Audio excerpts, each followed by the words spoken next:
Hello, everyone, and welcome back. Oh, it kind of covers up some of the stream a little bit. The screen. I added the Christmas bits because it is December, which is, in fact, Christmas season. And nobody can tell me otherwise now.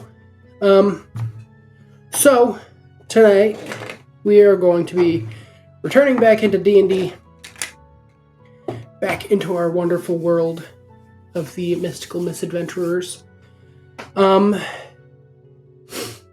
So I'm going to unmute and we can talk with all them.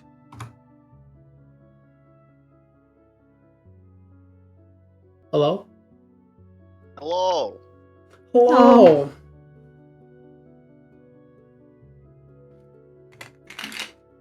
Hi. I am not. How dare you accuse me of such things? I didn't say any certain person.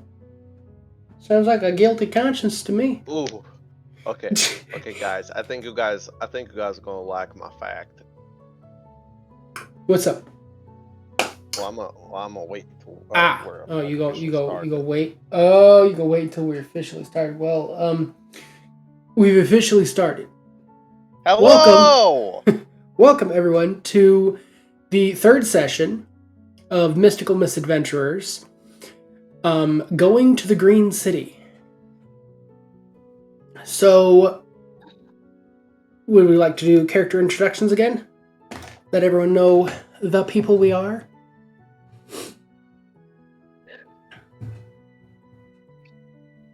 Sorry, I'm writing. I'm Arya. Okay. Interesting fact about you.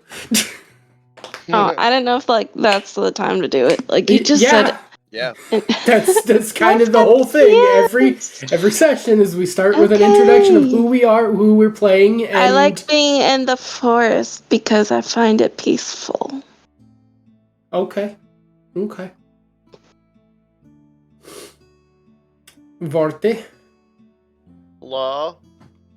My name is Vard. So, what do we know about me so far? I killed someone, and I inherited an estate. Yes. That was last week. So now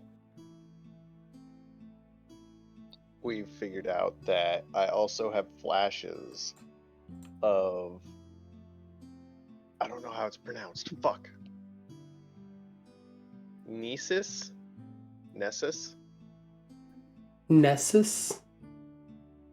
The ninth and deepest layer of the nine hells.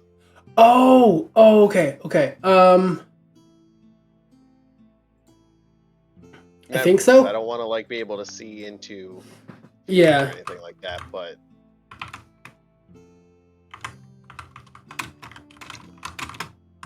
tying into a very special item I have, I wanted Nessus. to tie that in. Nessus, so, the deepest layer of the nine hells. That's something that happens to me occasionally. I'll just kind of see in there. Okay. Or get a deja vu into Nessus. So you're getting flashes of a past you don't have memories of, and they involve a deep level of hell. Yes. Okay. So, I'll jump into mine. I am Dwarven Sentinel, Doug. I am the DM for this group, as well as playing Lee Carver, a human barbarian and ranger. We all just popped up to level 5 too, so we Vorty and I got to dip into our subclasses. But a interesting fact about Lee, as we all already know, Lee did have a wife and a kid. He had a wife and a daughter, a young daughter. And he lost them due to the fact that he was an adventurer and people didn't like some of the things he did and found his family because he was in his memory of it, he was too close to them and he stayed in contact with them too much, so they were able to track them down through him, which is where he holds the blame against himself. But he insisted on being that way because his father was also an adventurer, but his father was never around because of his adventures, trying to avoid what Lee suffered. So now he sees that as his father was right. But on a less bleak note, we are now entering into Verdan. We just left. I'm brain farting the name. Stagfell, yes. Just came from Stagfell. We just left from Stagfell, and we've made the journey. We picked up a few bears on the way. Yeah, we got 3 bears. We have bear mounts. And we were entering into the city of Verdan as we left off last week. So. With a needle and a thread. You're gonna make that joke every fucking week, aren't you? I don't even Probably. So, as in like sewing? So, a button on my underwear. God damn it. No. Oh, I gotta be quicker about it, because if I say that and then she says with a needle and thread, then it all works together. You two are unbearable. Because we have bears. Oh my god! I fucking quit. Y'all are terrible. You'll be Don't fine. call me Ipin. What? What? Okay. I don't know. We are heading into the city of Verdan. You say it's a city of green, and all I think is like Wizard of Oz. The Green City. Not the Emerald City. The Green City. Right? That's what I said? Yes, going to the Green City. That is Verdan. Verdan is a very green city. Like most of the decoration that you see and like the roofs, they have like green tiling and whatnot. Like green is like the overall accent color of this town. Of the city, not a town. It's a decent size city. So, what would you like to do? Are we figuring out turns yet, or is that only a combat thing? That's only a combat thing. It's a combat thing. Okay, I thought Yeah, so you guys just kind of do what you do. Well, so where did we leave off exactly? Did we like show up at the gates, or? We left off. Yeah, we left off as we were coming up to the town.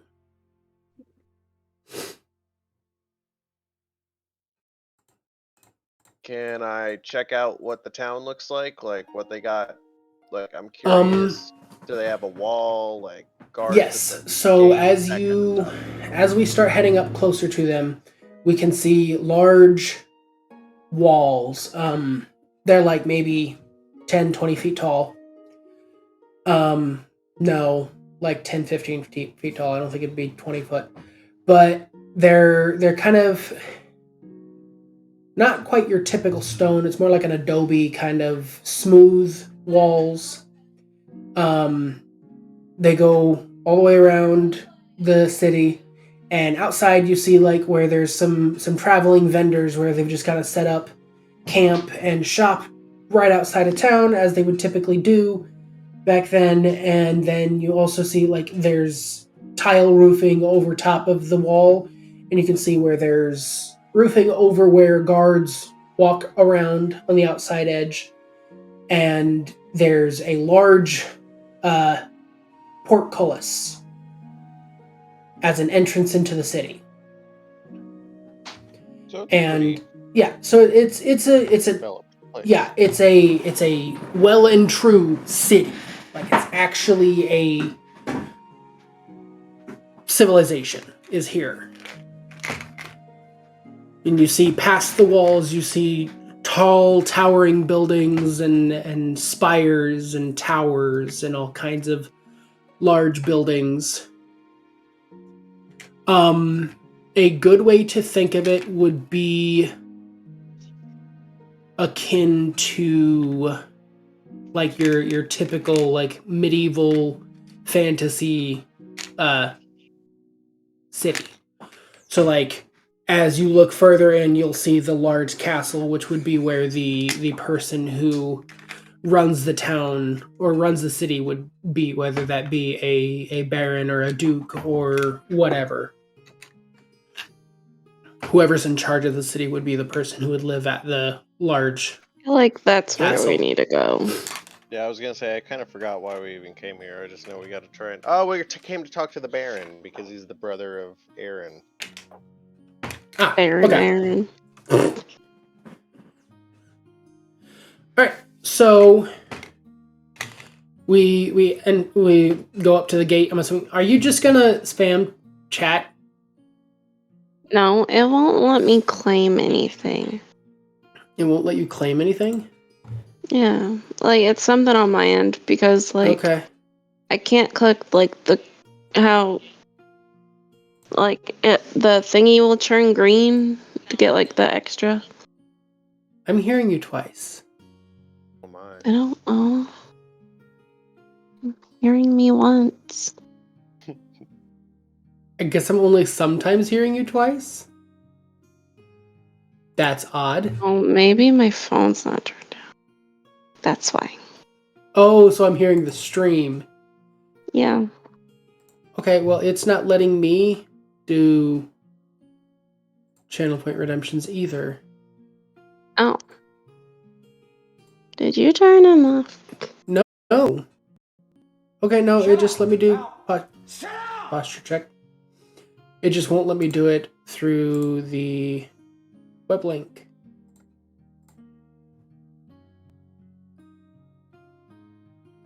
Interesting.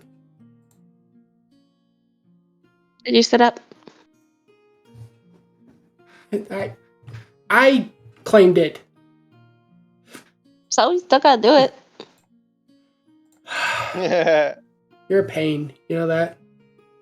Sit up. I am sitting up. Grumpy. You're lucky I can't claim anything. Uh-huh. Make you be doing push-ups while you can't breathe. That's not nice. No, it's called karma. Be mean, and that's what you get. Anyways, what are we doing? So I would say we should. Whoa. Whoa, I would rather not vomit in my mouth. I would say.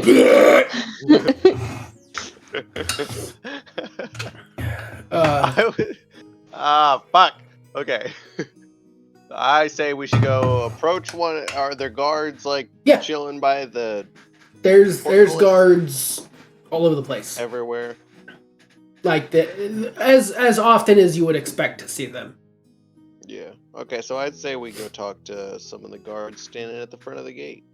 All right. Well, there are 2 guards standing by the gate. You gonna approach? Okay. And you approach. Shit. Why did I approach? I'm gonna awkwardly walk past the guards. They, You're just gonna walk right past them? Okay. They just let you walk. Are they humans? They are humans. Okay, what is like the majority of the population here? It's a mixture. There's humans, there's kitsunes, there's some goblins thrown in here and there, there's dwarves, elves. You've got a whole mixture of all kinds of different people. Okay. And you can tell that they come from a fairly decent mixture of backgrounds. Okay, so like they're fairly it's open diverse population. Yeah, there we go. It's diverse. Yeah, I awkwardly walked past the guard. You walk right up to him and swerve away. And he just kind of watches you walk up and do the little swerve as you go past him, and he just kind of looks So at where the should other we go, guard, guys? and This it's just place kind is of like, very big. okay, that was weird. Because remember, you're doing that on the back of a bear. Oh, Okay. yeah. So you Oh, walk yeah, the I'm bear, on a bear. dead at him, and he's just like, okay. And you just kind of swerve at the last second and just keep walking into town. It's just like, all right. And I mean, I'm just going to follow you because you seem to know what you're doing, but I guess you don't. Wait, we're allowed to walk straight into town with these bears? There are mounts. It's very obvious that we have them like as mounts. Like, you don't have to leave your mounts outside of town. All right, so I'm gonna say There's no stables or anything. The front gates just kind of open. People can go in. And Yeah, out? they're open Okay. right now, so people are just walking in and out. Wait, Well, I have a then- question. Okay. What? What kind of storage can a bear mount hold? Don't know. What kind of pouches or saddle do you want to have made for your bear? I don't know. Whatever it is, you're gonna have to remember that you have to pay for it Oh, yeah. with your 15 gold. Shut up. I don't think that's gonna take you very far. You're not gonna I get need a to super change fancy. occupation I into was gonna say stealing. you're gonna need more than that if you want something fancy. You could probably just get a bare bones, just a plain Jane Wow. saddle. So it would be a very simple saddle that was made just to hold you and give you something to hold on to while you're riding on the back of the bear. Okay, anyways, what are we doing? Oh, I have one question before we keep going. What's up? My curse, is that like actively building up still, or?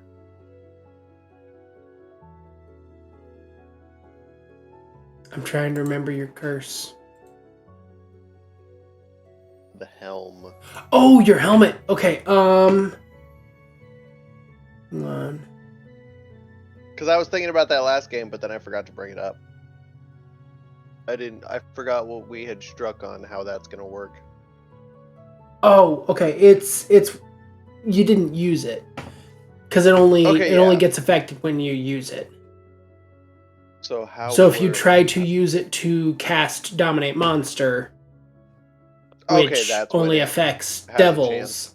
but you So might I'd not have to bump necessarily into a know devil that. for it Yeah, to take action.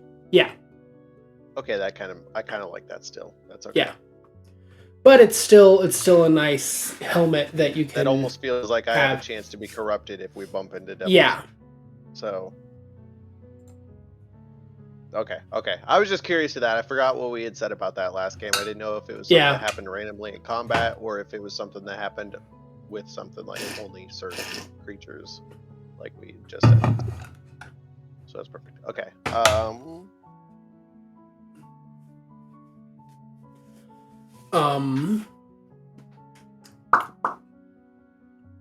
Okay. So I was just looking more at the devil helm. Mm-hmm. So we kind of, you just ride our bears into town. As we enter through the portcullis, you see the town kind of opens up. You see past the walls. You can see what's inside. The walls are, you notice that the walls are a good, 15 feet thick. So, it's very clear that either they're hollow or these are some seriously thick walls. And Let's there's break enough one room. and find There's out. enough room that people would be able to walk around in between the two. So there might be, walkways between the walls, or it might just be stupid thick walls. You can't quite tell just by walking past. But as you walk in, some of the first few buildings are stables and horse, care and whatnot, and places where people take care of their mounts. And past that, you start seeing some of the other shops, such as like weaponsmiths and blacksmiths and the likes, people, tool makers. As you see, where you can tell that like the ones who are kind of closer to the door, closer to the gate, have gotten there by bartering and getting their way up there, so they have more elegant, nicer things are right by the door. And as you get further in, they kind of blend into, rather than continuing to be shops, they start to become dwellings, actual places where people are living. So, what do you want to do?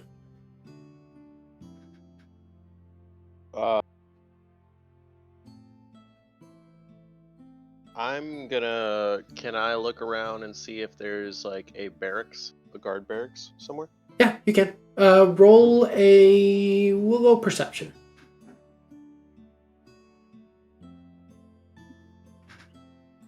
Did I roll that in the right place? Yep.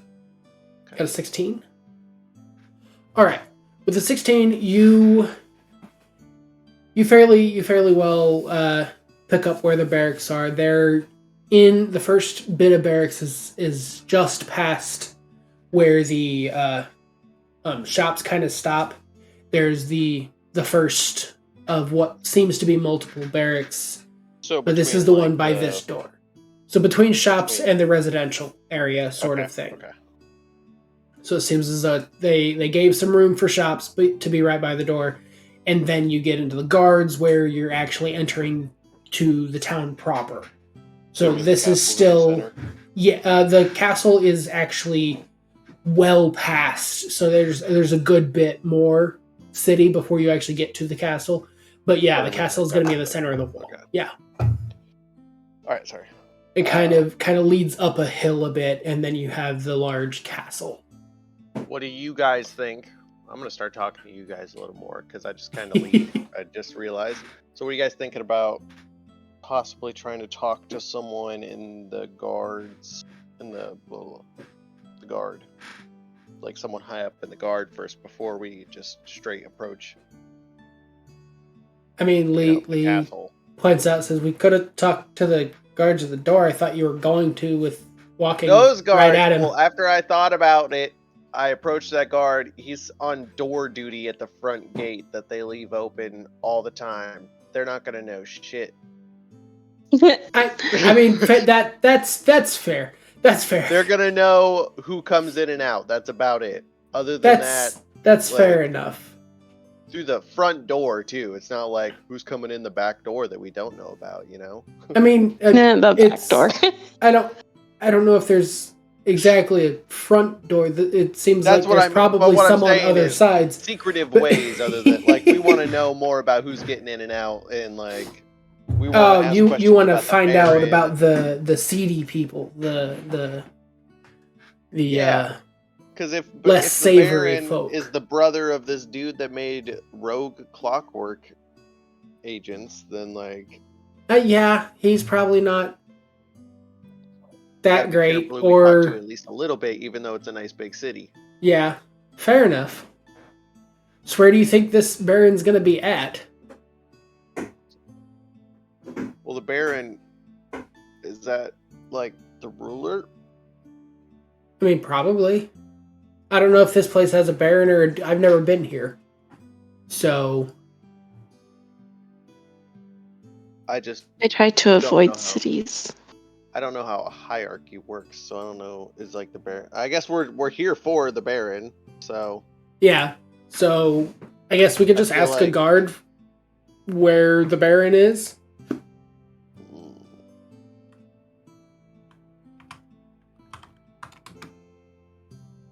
Feel like we should. Are we near a guard? Oh well, let's make our way to the barracks at least if we're not there already. Okay, so we go to. We go to the guards barracks. There's nobody by the door. It's just the barracks. Do you just want to go in? I would first. Well, if there's no guards at the door, I don't want to just walk in. Yeah. But if it's like a police station, then I guess we could should be able to just walk in. Okay.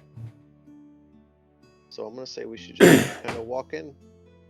Or let's, just to make sure I'm not like screwing us by not being specific, I think we should dismount and leave our bears outside and then go inside. Okay, so leaving our bears Will they be safe outside? with the... Or do we want to leave our bears with the stable keepers? That seems a little more...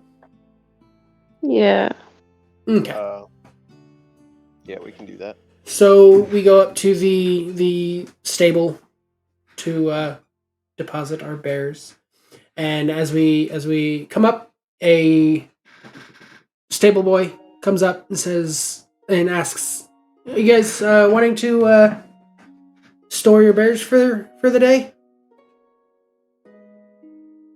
Yes, sir. Yeah. All right. So bears are more of an exotic mount. We don't usually get bears, but we do have a fee for exotic mounts. Normally, if you just had a horse, it would be 2 copper, but since it's a bear, we're gonna go with 5 copper because they're a bit more problematic if things go awry. So if you could give me 5 copper, and that will be... we will take care of your bear for a day. Let me stop you right there, Sonny. These bears have been trained by 3 of the calmest souls you will ever meet on this plane. Okay? These bears are vegan. Did you know that? You know what that means? I don't. They don't eat meat. Oh, they don't? Nope. Pine cones and thistles for these guys. Gotta give this guy 8. I'm gonna have to have you do a deception check. So you're gonna have to try to lie this way out. I'm trying to figure out where that one. Okay, it's there. Deception or persuasion? No, this is definitely deception. Oh. We went through... Oh, shit. Okay. I was gonna say, we went through piles of where they had been having food. So we know that they eat meat. But you're just gonna like, nah, these dudes are vegan. These are vegan bears. We won't be here long anyways. They're fine. They're vegan bears. They won't harm anyone. I think they're just as calm as a horse. Okay. Actually, Vorty. Yes. I want you to do an animal handling check. You specifically. I did not hear animal. Okay. No, do an animal handling check. Okay. Because I was going to say, if you had beaten a 20, that I was going to say that your bear was actually a vegan. But that would have been problematic for you. Because then you couldn't have gotten a leather saddle. Because it would have been an actual vegan. Oh my god, it wouldn't have worn leather. It would have refused to wear the leather saddle. Okay. So as you can see, as I point at my bear, it's a very good boy. Okay, so here, you rolled a 20 on your deception. Let me roll for his insight to see if he can see past your bullshit. You fucking kidding me? What do you roll? You rolled a fucking 1.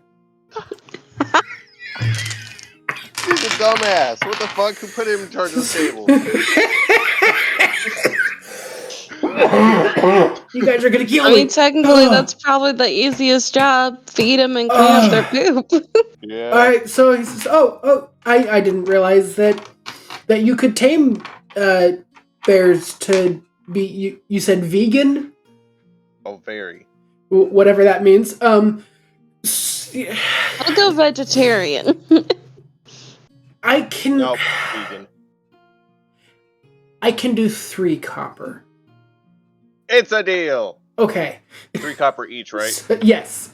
And that is for the day. They will watch them for the entire day. So we're removing. So we remove 3 copper. Bam. Alright. So 6 copper savings. Bam.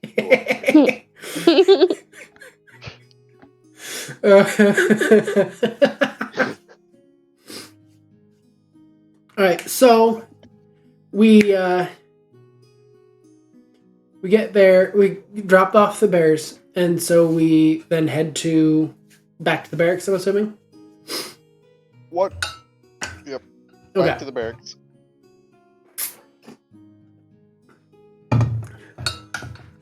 Sorry, my voice is a bit shot. There you go. Alright. I would say we could just walk right in since there's no guards posted anywhere. Yeah, you just open the door. You go in. As you walk in, what? Like, we're going inside a building? Yes. Going inside the guard barracks, yes. Yes, this is the guard barracks. So this is where all the guards go when they're like off of patrols or off duty or whatever. On break. Essentially, yeah. So yeah. So you go in and you see a bunch of different guards. All of the guards, I didn't say this earlier, but all of the guards they've got like plate mail, so plate armor, that has trimming of a bright green, not like bright green, like neon green, but like it's very vivid green, I guess. A very vivid green trim all the way around on all of the accenting and detailing on the armor. The plate itself seems to be a dark steel type metal. Your typical guard would have had an open face helmet that just had the typical, like over the head, has the nose piece kind of thing. And you can tell some of them, and it's as a sign of their ranking. Some of them have more like tassels coming out of the top of their helmet. Others have they have increasing numbers of dangly things all over their armor. So some of them have them coming off of their shoulder pads. Some of them have them like as like a tabard. So it's almost like a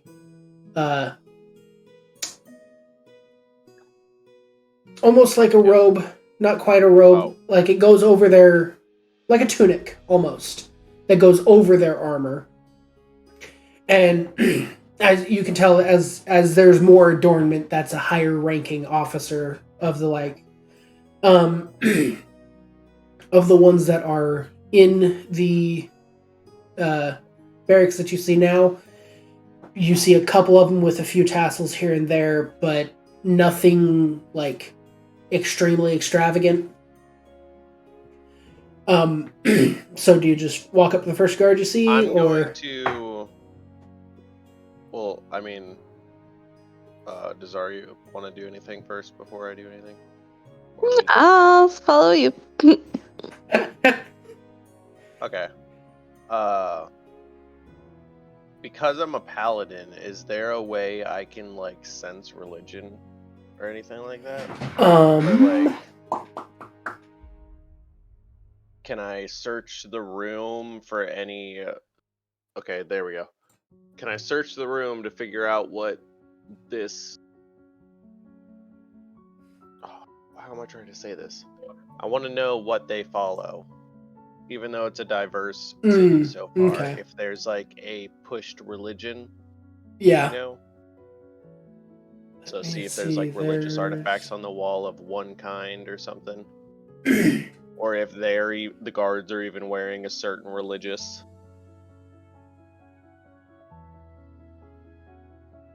Excuse me.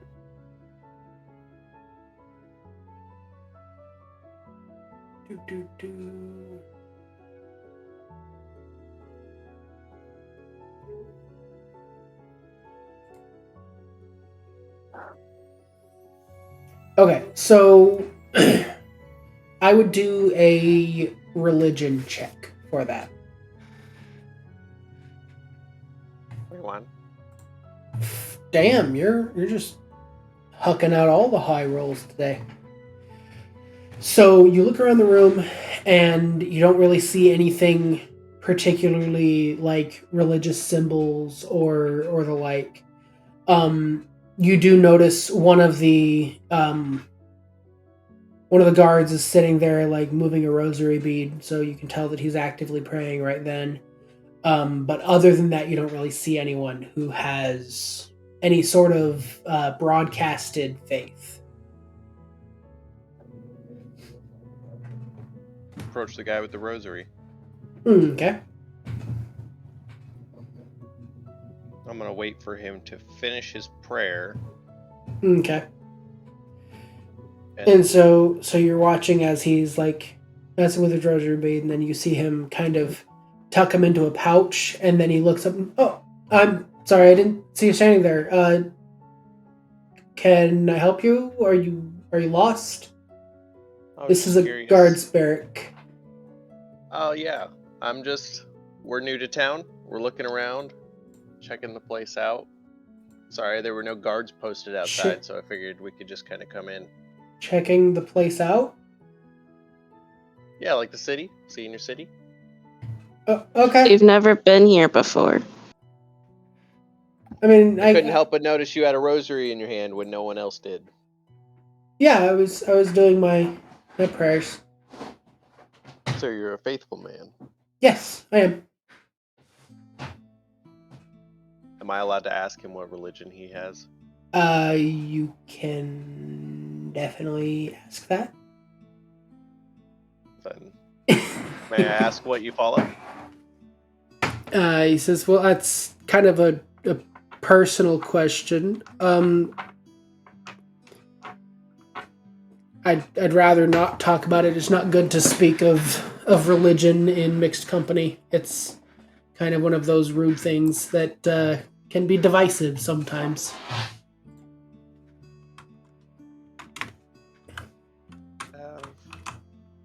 Oh, damn. No, it's back in fucking Stagfell. What? Oh, okay, never mind. Okay. Well, the one I was thinking about is in Stagfell, but I still have an amulet. So, can I pull out and show him my amulet?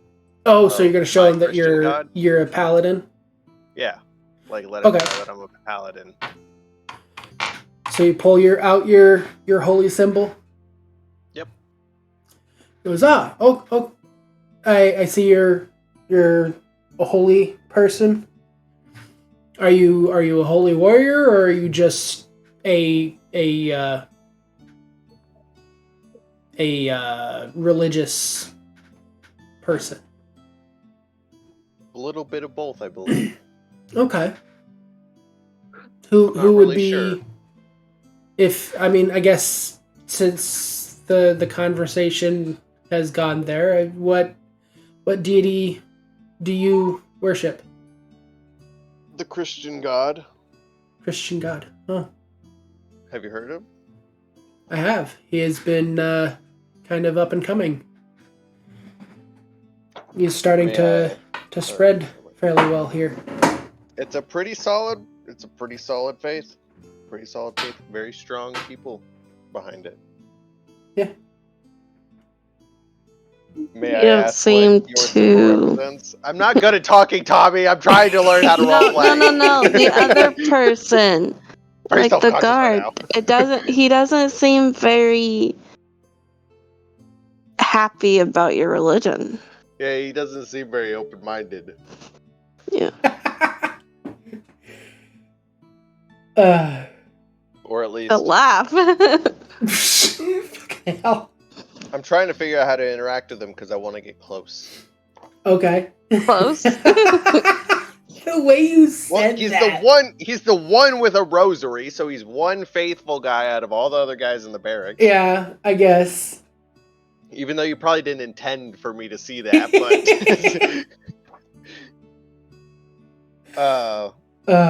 can I like do a quick check on his? Am I able to determine his rank through his tassels? You can try. That would be. Let me see. Or can I ask him what his current rank is based on his tassels? There we go. Oh, yeah. I'll kind of like fade away from the religion thing since he's being kind of standoffish about it. I'll go from the amulet to be like, well, what about those tassels? Tell me about those. Okay. Because I obviously noticed that they're different on every guard, or Yeah. almost every guard. So they mean something.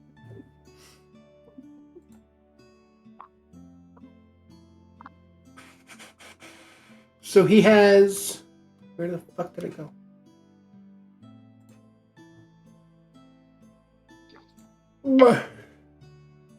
Okay, so he has one of the tassels coming off of the top of his helmet, and that would, and he says that would denote that he is a corporal, which is just one step up. So he's only made one advancement through. Those who are walking around without tassels would be troopers. And he is a corporal with the tassel off of his helmet. Then he points over to one of the guys who has the tassel off of the top of his helmet, and then also one on each of his shoulders. And he says that would be a sergeant. He says if you see anyone with the already aforementioned tassels, as well as a tabard, a green tabard, then that would be an ensign. If you see anyone who is in a full plate, like closed helmet, all the tassels and tabards, as well as a cape, then that would be a captain. If they are in normal dress, but still having, like, they look in dress clothes, that would be a major. And then you will only ever see a colonel if you are near royalty. So you'll know that that's a colonel when they're standing beside royalty. Wait, what's after mate? What's after captain? Captain is a major. Oh, okay. And then there's the colonel, which would be... Are you writing this down? Yes, I am. And then what was before the sergeant? Before sergeant, tassel, what are you again? a corporal. Corporal. And then right before you is a recruit Trooper. Or a grunt? Trooper. Trooper. And how do you identify them? A grunt wouldn't even have the full official guard's armor. They would just be a normal... They would be a guard, but they wouldn't have the guys green at the front trim. gate. Those would be troopers. Okay. Troopers are at the guard gates. They're the ones doing the rounds out on the streets. They're also the ones doing laps on the wall. Corporals look They're over... the parking duties. Yeah, corporals will be the ones that the troopers will come get when we have more severe disputes or issues that need more actual attention to. So you're sergeants. Yeah, sergeants would be the ones that are in charge of specific barracks. All of the sergeants answer to an ensign who would be over a region of barracks. The ensign then reports to the captain, who is in charge of military issues. So, like, if we actually need to have a military force, the captain would be in charge of that. Above that is the major, which would be if we go to war.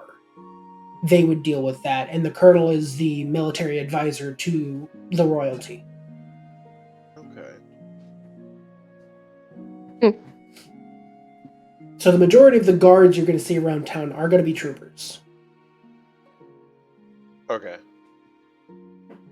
Well, and if anyone ever says, and he gets like real serious, if anyone ever says that they're a guard and they don't have the green trim armor, don't trust them. Because we have been having reports lately of people claiming to be city guard when they're not. And visitors like yourself don't realize that, and they get taken down a seedy alley where they are mugged and taken for everything they have. Because they trusted who they thought was a guard. So just to, if you guys said you weren't from around here, just to let you know, don't fall for at least that one. That's the whole reason why we made armor specifically this way, so that you can tell the difference between a genuine guard and a false guard. I will keep that in mind, but I do like trouble. Fair enough. I can kind of tell that off of you so far. Well, could you point us towards your command? Crap, I don't know what else to call Sergeant? it. Yeah. He points at the sergeant that he pointed at earlier. Says, "He's over there." Oh wait, yeah. Says, you can talk to him. Well, you're an awkward fellow. Bye. And I'm gonna walk away from that guy. Oh, all right. Thank you. I guess. Oh, the interactions I have, man. Oh. So you just walk up to the sergeant?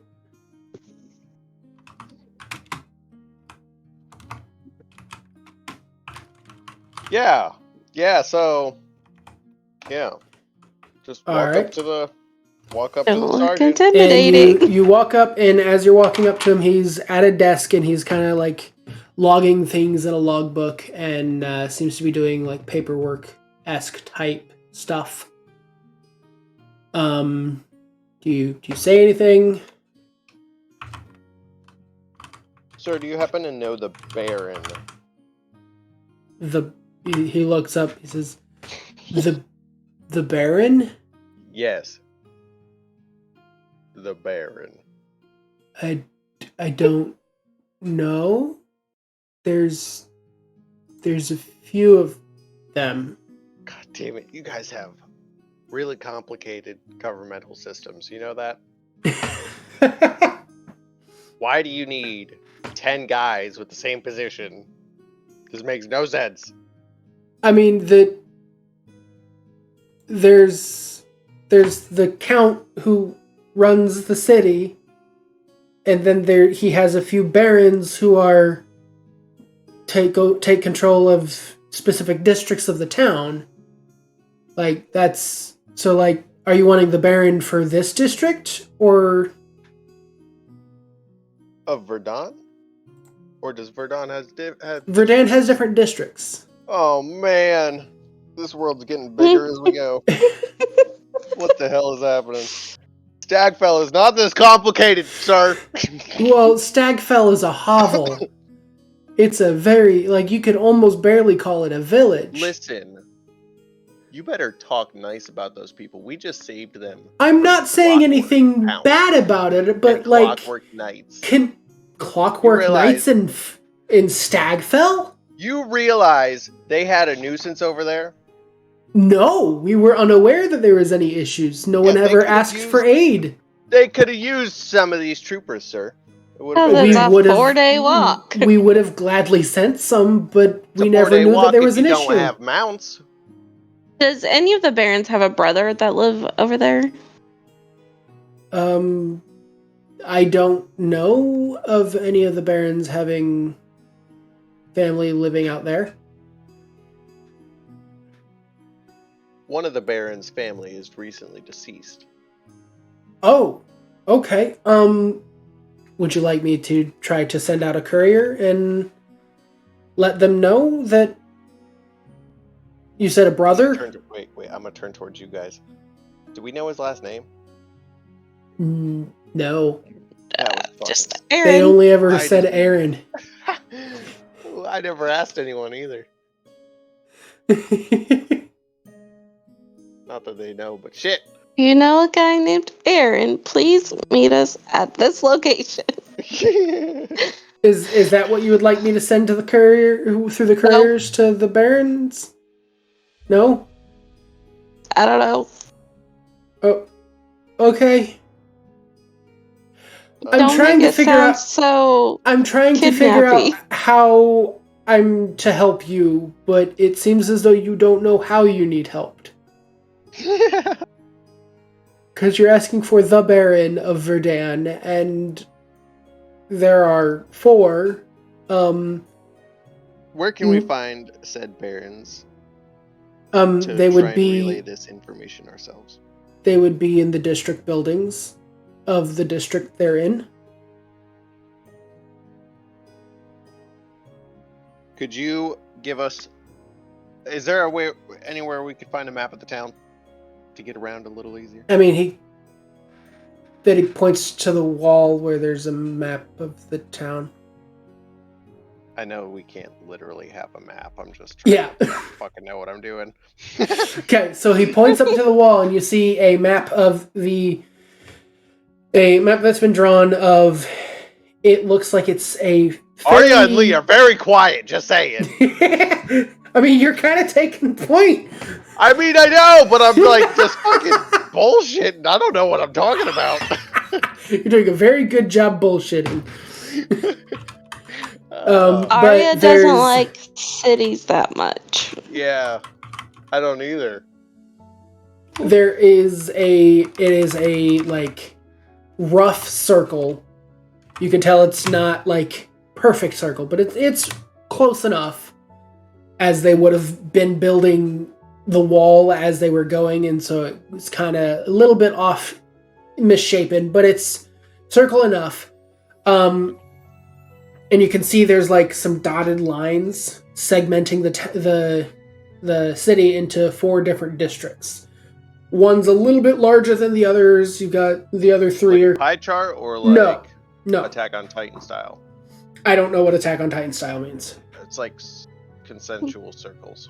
No, they're just like sections. They're not like it's literally just weird. Random. Yeah, they're just they seem as though they're divided on streets, but the streets aren't exactly grid, so they're like they wind and turn, and there's a river that goes through the whole city. But there's 4 districts. There are 4 districts. The river is the divider line for one of the districts. The smaller of the 4 districts is just kind of bisected, and that's what the separating line is the river. And on it you see a kind of like markers of each of the 4 different districts. You can tell that you guys are in the district that is marked as the Market District. Then that's the larger of the 4 districts. Then you see the top one that's being sectioned off by the river that is called the River District. And then the other 2, one is called the East District and the other one is called the West District, and they're both on opposite ends of the map. So you can go almost straight from the Market District into any of the other 3 districts. But you can't go from the East District into the West District because there's the Market District or the River District in between the 2.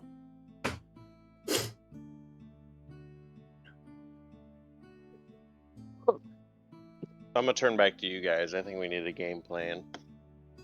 I don't really know what we're doing here. I know we're looking for a Baron, and now there's 4 of them, and we only know his brother's name, Aaron. Do you still have the letter? Was I the one to pick it up? I thought you were. I thought Arya found the letters. Oh. Does Arya still have the letter?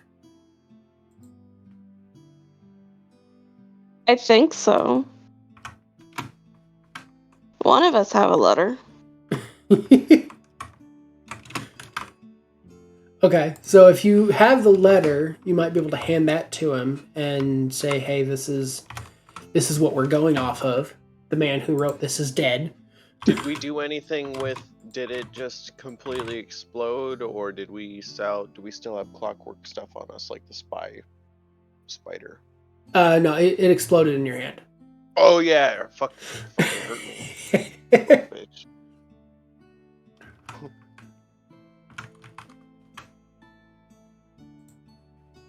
But I have a shield from them.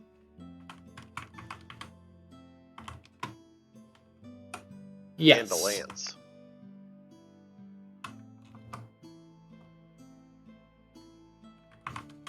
Yes, So on you top do of still the have the shield- shield and The lance. shield, the lance, and the letter.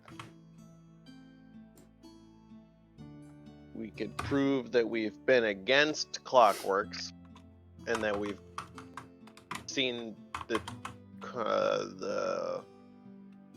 communication between one of the brothers and Aaron still.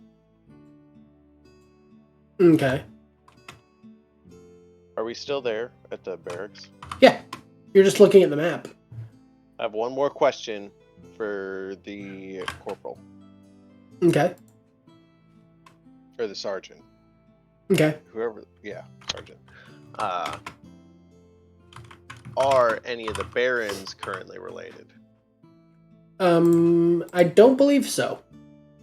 I believe that it's in the like running stipulations that you They're not can't allowed to be allowed. family. Yeah, you can't be allowed to be related to someone who is currently within the politics. Okay. Because You can't run for baron if you are already related to someone who's either a baron or even a count. Well, I'm satisfied. I think we can start moving out again if everyone else is good.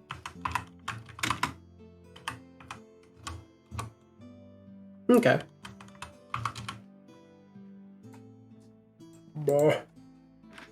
I can't type for shit.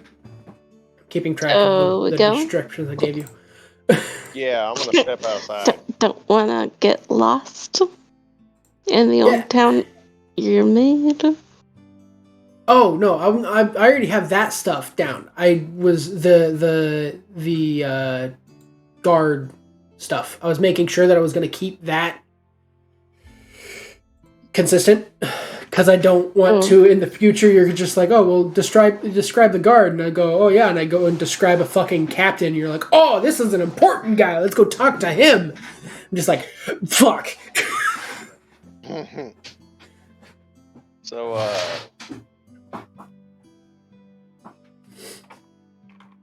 yeah, we're outside right now. Yeah, right? yeah. Now we've exited the. Yeah, I'm gonna be honest, guys. I'm about to start attacking people because I have no clue what I'm doing. So that's your default is to just lay waste? No, it's not. I'm just trying to figure out. I guess we are slowly gaining clues. Now we know there's 4 barons and not 1. I mean, yeah, we just gotta pick one and head to it. So yeah, I guess okay. So. He asks. Lee asks Arya. So do you still have the letter from Aaron? Yes. Okay. Can I see it? Are you gonna lose it? No. He asks to see it. Yes. Okay. So he looks at it and he goes, okay.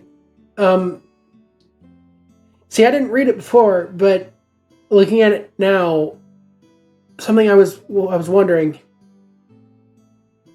It doesn't say the Baron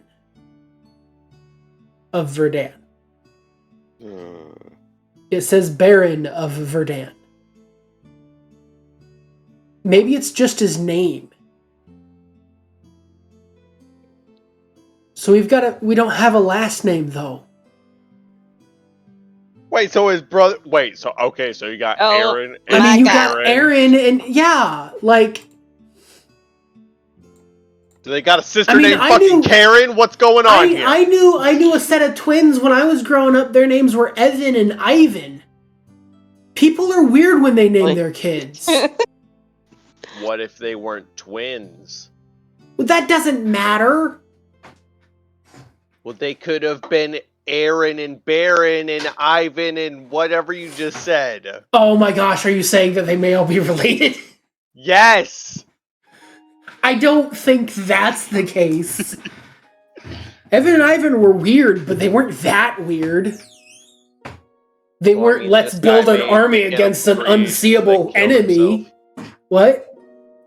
Well, that's because they were kids. I mean, I guess. Adults are the weird ones. You're not wrong there. So maybe we ask around, and like you said, if Aaron was kind of a seedy character, maybe this Baron fellow is also a seedy character, and Baron can't be that common of a name. If we maybe ask around and see if anyone's seen a guy named Baron. How long has it been? This has maybe taken us about an hour or so. What if we go back there? Go back into the barracks again? And see if they know a guy named Baron. That's not a Baron. Well, I mean, I guess he could be a Baron, but like a guy with the first name Baron. But us three strangers from out of town are going to ask guards about information on a citizen?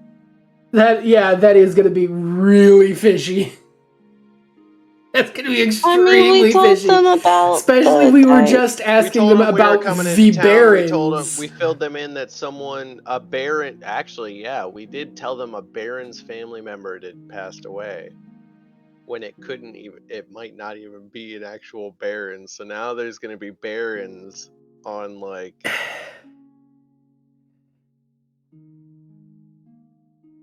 Because you can almost guarantee after we had that conversation, the moment we walked out that door, that dude was using a sending stone or something saying, hey, increase guard on all of the Barons.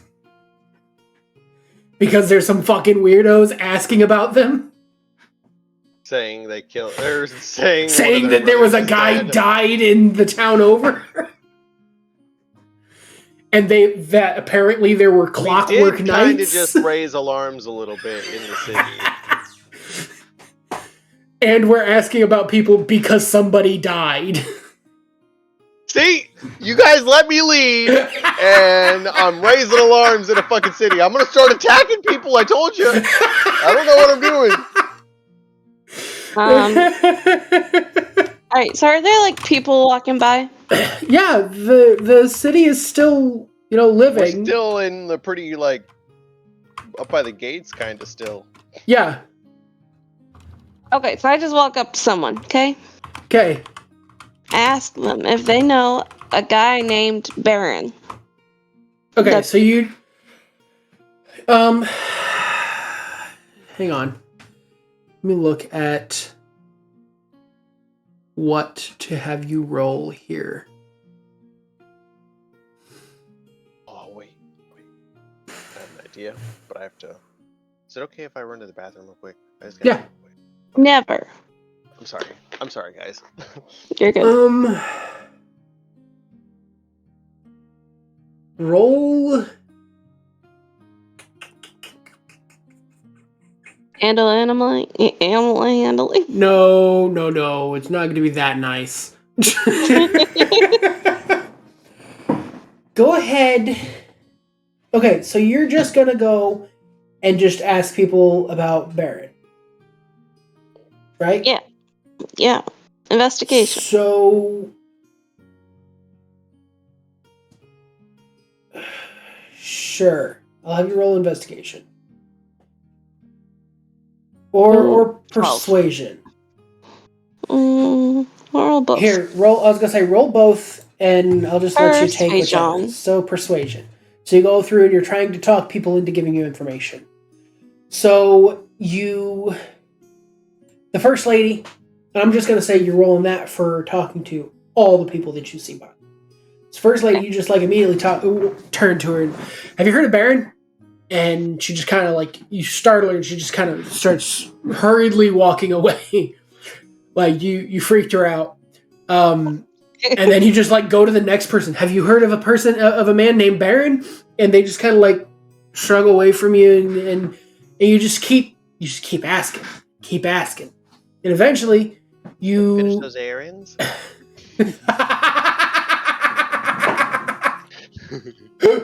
Sorry. Have you heard of Baron? Have you heard of Baron? Have you heard of Baron? Have you finished those errands?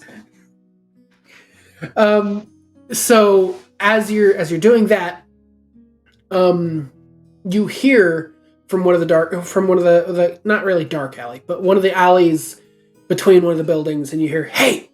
Psst. And you see, as you look up toward the voice that you heard, you see a tiefling in one of the alleyways. He said, and you just see him kind of like waving, gesturing for you to come over to him.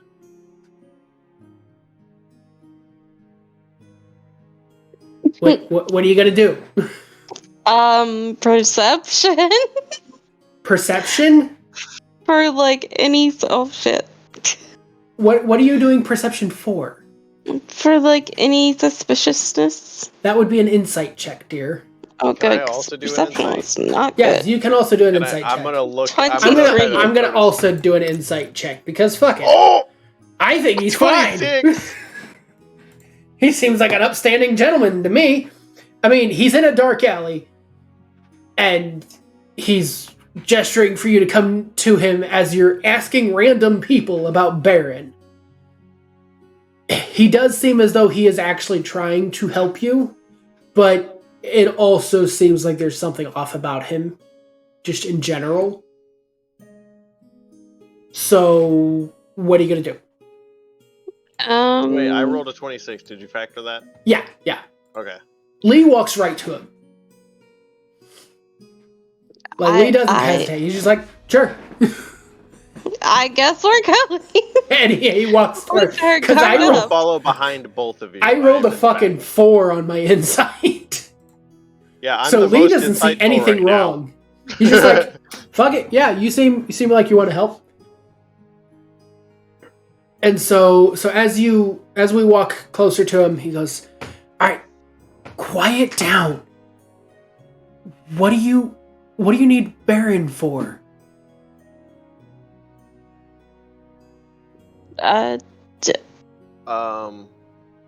Just need to find him and talk with him. Like you're looking for Baron Alden, right? We're continuing family research. Family research? He said Alden. Write that down, 40. What? Baron Alden. You're looking for Baron Alden? For family research? We don't know his last name. Oh, you don't know his last name. Well, the Baron I know is Baron Alden, and he hasn't spoken to his brother in years. But he has a brother. He's got 2. Where is this guy? Damn. I do a persuasion check. Or do you want to do an intimidation check? Which one? We'll go with persuasion. Nobody else wants to talk. I'll do an intimidation in the background. Okay. Oh, I'm a paladin. Remember that. So he says, God's gonna get you. All right, he says, okay, I'm not exactly just gonna tell you where Baron's at. Like, people have been looking for him for a while now. Like, he's in hiding for a reason. Oh, what'd he do? And then, so I'm gonna have Lee try an intimidation check. So Lee, as he says that, kind of comes up and just like broadens his chest a little bit and says, "She said, where is he?" And he says, "Give us the information." Okay. Potty words. Sorry. Didn't realize it was that pressing. I'm just trying to keep him safe. He's a good friend of mine. I don't want him getting hurt. And then he kind of like pats his hands on Lee's chest, says, "You guys seem like you're fairly upstanding people. I guess I'll show you where he's at." You said you were talking about family as he starts to kind of walk away. He says, you said you were doing family research? We're following up on some ideas his brother was coming up with. Which Aaron. brother? Aaron. Oh. What's his other brother's name? At least that's better than what? So what's his other brother's name? Darren? Sorry. Okay. Don't bring it up. He doesn't like it. They all hate it, but that's the way I made my note. Their name spells bad. It's yeah. His parents were weird. Aaron's the oldest. Then you have Baron, and then there was Darren. Darren's the youngest. Who were their parents? I don't know. They don't speak of them. They were not on good terms with their parents. Oh, okay. I didn't know. If you're gonna talk to Baron, don't ask. Baron has taken care of me since I was a child. I was a street urchin, just left alone on the streets. If you know about tieflings, yeah, they look semi-demon or devilish. Aren't they like? Isn't like a succubi a tiefling? No, a tiefling happens when somebody in their ancestry makes a deal with a devil or has other like relation to devils. So it's a literal like demon. Yeah, they're a demon person. They bat chicka wow out with the devil. Yeah. Or they make a deal with a devil, and then their bloodline is then tainted. So it could be that a tiefling is born to two completely normal humans. And it doesn't have to be that one of their parents made the demon pact or fucked a demon. It could be that their great-great-great-great-grandmother made a pact with a demon. The bloodline is then tainted. From then on, they make tieflings. They have the chance to have a tiefling. Oh. So, like, you could have a set of parents have a tiefling child and a normal child, which is exactly what happened to him. I feel like this is like some real life shit almost. That's cool. They had a normal child, and then they had the tiefling child who was then just left outside to do what it was going to do. And then they didn't expect for it to live. They were just getting rid of this filthy baby. And Darren found and this guy Baron and took him in. Baron specifically found him and took him in. So he's been taking care of this guy's name. We're assholes. We didn't even ask this guy's name, and he's trying to help us. I asked him. What's his name? What's your name, sir? What's that? What's your name, sir? Elric. Trying to help us. Elric? Yes. Elroy. No, Elric. I really like that name.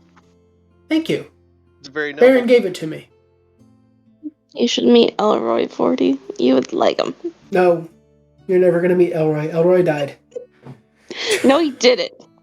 On a weird I'll side bring note, him back names like that start with L, like Elroy, Elric. I actually really like those names. I don't know why. Okay, so he says, all right, so yeah, I'm Elric. I took Baron's last name, so I'm Elric Alden. But yeah, Baron took me. My parents just apparently left me on a doorstep to be taken care of by the city, I guess. They didn't want any kind of gestures to his horns and tail and says this, so I guess Baron cared for me more than my parents did, so I kind of have some attachment to him. But there are people who don't like what he's trying to do. But I can help you get to him. What's he trying to do? He's trying to save us. I would leave that for now. And yeah, he seems to get kind of like really somber and serious. He's trying to save us. But people say he's crazy. Well, he Either way, seems like so this entire time for you guys have been taking taking a like back alley to person. back alley. You guys been walking in between buildings almost the entire time. He seems to be walking as if this is nothing to him. So this is how he gets around the town, as he goes through back alleys, as to not be in front of and in public, because tieflings are not exactly well received, because they're not typically a good thing. Are we nearly there? So he says, and we're coming up on the gate now. I will have to warn you, though, that Baron is very slow to trust people. He very much is apprehensive. So don't make any like sudden movements, and under no circumstance should you touch any of his plants. I think the plants are the only thing that Baron loves more than he does myself. Don't touch the plants. And then he comes up to the door and he unlocks it and he opens it. Says it's just down these steps, and as he opens up this small like gate, he opens it and there's just stairs that go down into, and it just kind of becomes dark, so you can't see anything inside there. Let's feel safe. And then you see Eldon just Eldon? No, Elric. You see Elric take the key back out of the gate and just walk down into the darkness. And then you just hear from the darkness, are you guys going to come up? Not come down, or what? Can I... Hello? Yeah, I'm just going to follow. Okay. So we all go down. And it becomes very dark, and we can't see anything. It is pitch black. So at that moment, Lee is going to cast Produce Flame and make the fire in his hand. And then you see kind of dim light in the area around you. Bright light in the 10 foot or whatever it is. And then dim the extra 10. But his shows that you're walking down a fairly long tunnel.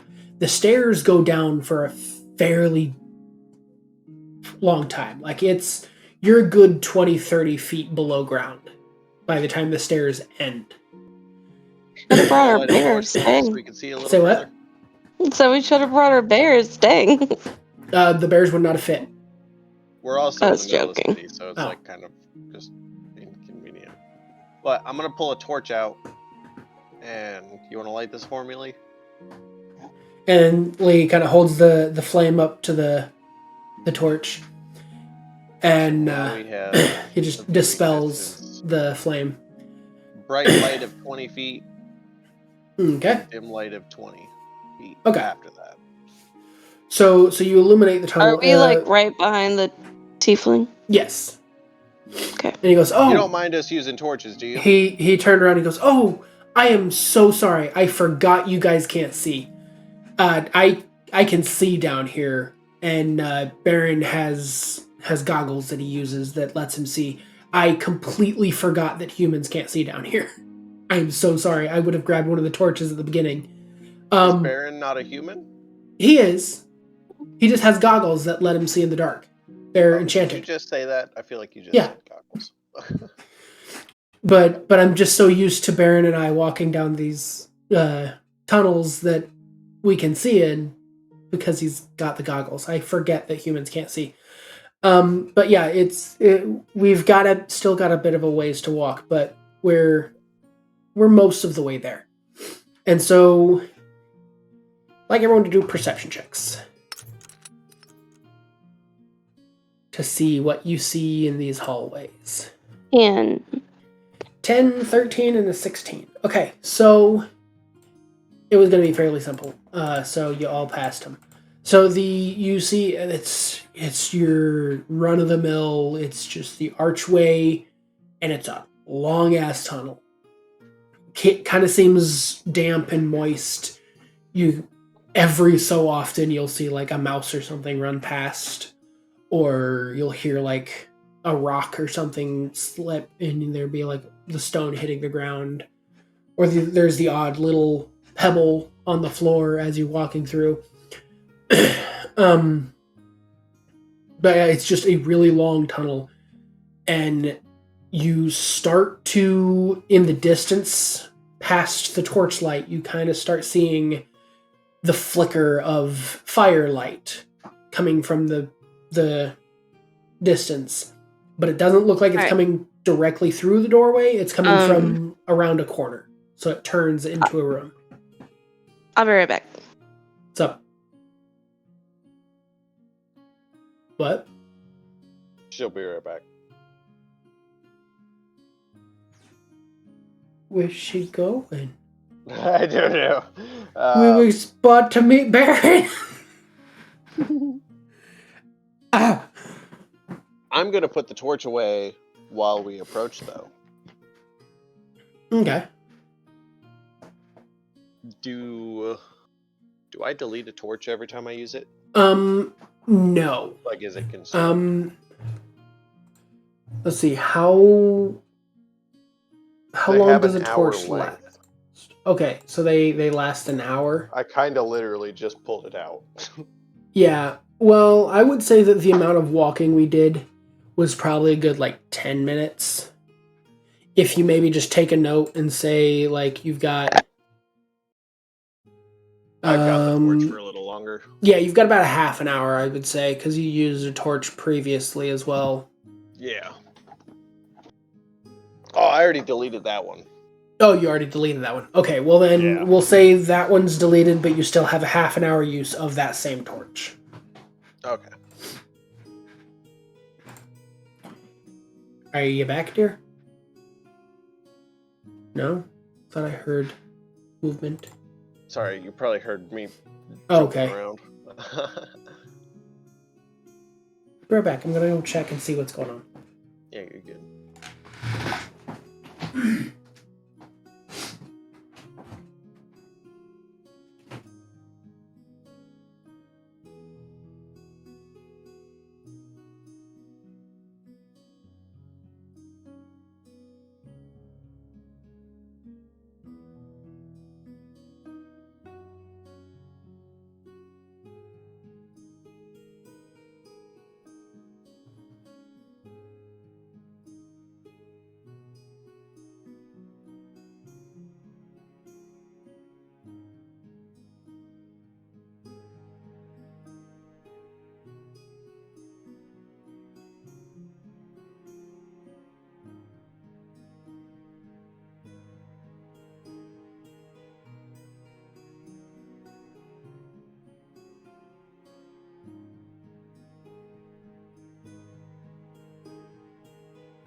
Okay, sorry about that. She had to go to the bathroom real quick.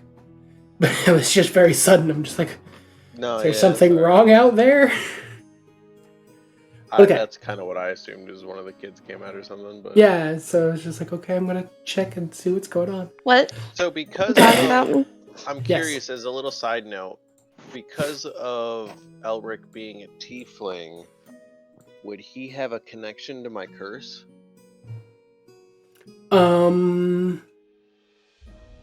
Even if it's small. Or no? Like, if I were to... Because technically what I have is, it's not actually a curse, it's an item. So if I were to, like, pull that out and be like, look what I have. Well, are you not wearing it? Because I assumed you were wearing it. Don't you have to attune to it? Yeah. But you don't have to be wearing it to attune to it.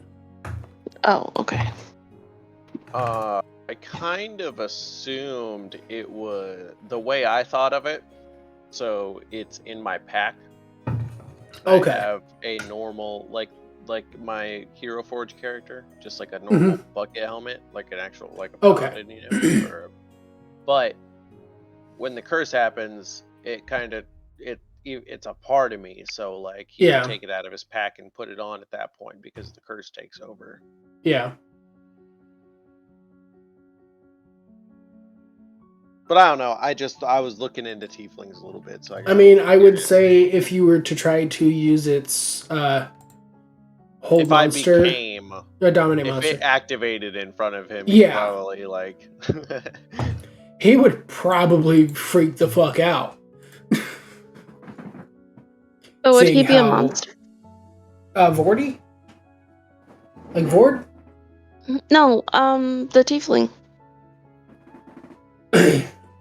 Oh, Elric? I would probably no, Elric wouldn't become a monster.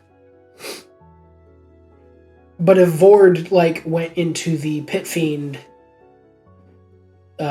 form in front of okay. Elric, that's what he would freak out. Because Elric has been, conditioned by society that devils and demons are the reason he's an outcast. And one of the fucking lowest levels of demon just appears. Yeah, and then he's just like, oh, hey, there's this, holy shit, that dude's a fucking demon. That's one of the reasons I picked Nessus as my view, because pit fiends are down there. Yeah. Also, one that I can't look up called Pleasure Devils. I'm just gonna brush over that one for now. What? If you look up Nessus, there's Amnesis in there, Cornugons, Hellhounds, Paleirons, Pit Fiends, War Devils, and Pleasure Devils. Oh, okay. But the page doesn't exist for Pleasure Devils. Oh. You got it incognito, that page. Yeah, you definitely gotta. I'm curious now. Oh my god. It's like, alright, we're going to search up. I hear noises. My TV's muted.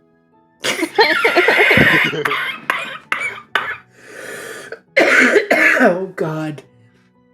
Oh, okay. So. Rakina. Sorry. You fucking looked it up. Yeah. Okay, so we were seeing the light coming from around the corner. You can tell it's a firelight because it's kind of flickering. Okay, so there's still about good 20, 30 feet before we actually get to the corner that you could see. And as we come up to the corner, you turn the corner and it opens up into a massive room. And it's tall, and it genuinely looks like you just walked back outside into the forest. There's grass on the ground, there's trees, there's all sorts of plants, there's a pathway going through all of this. It looks like an indoor garden. But at the top, grass on the ground? Yeah, there's grass on the ground everywhere.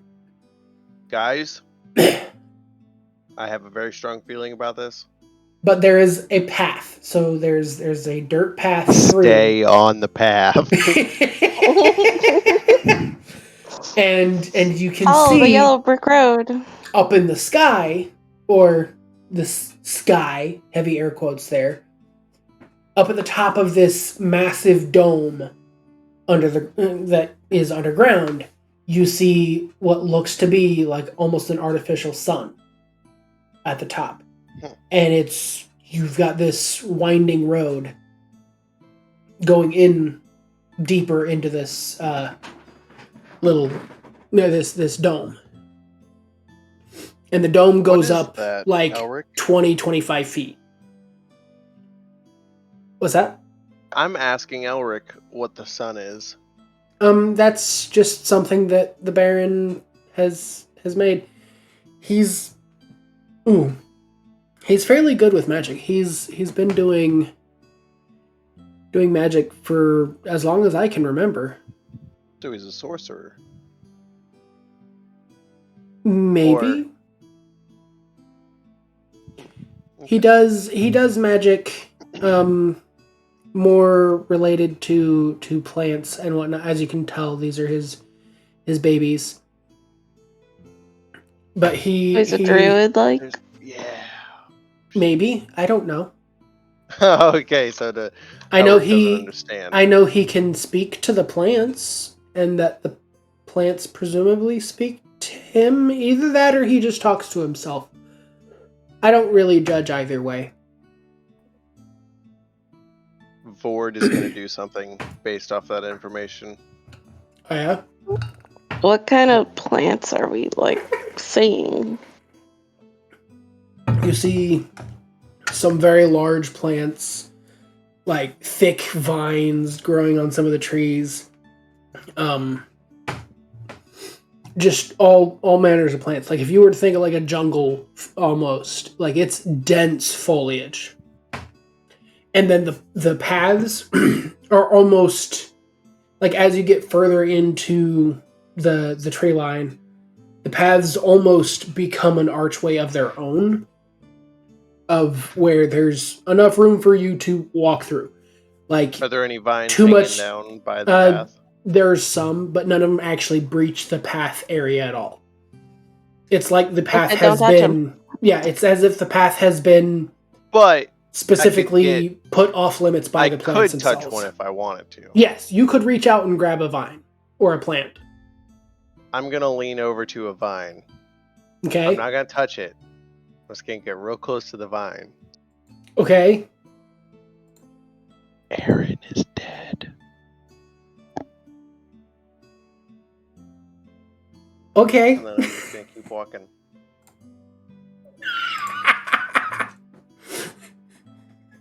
Did you have to say it that close to the mic? Yeah. Alright, so you kind of lean over and you whisper that Aaron is dead.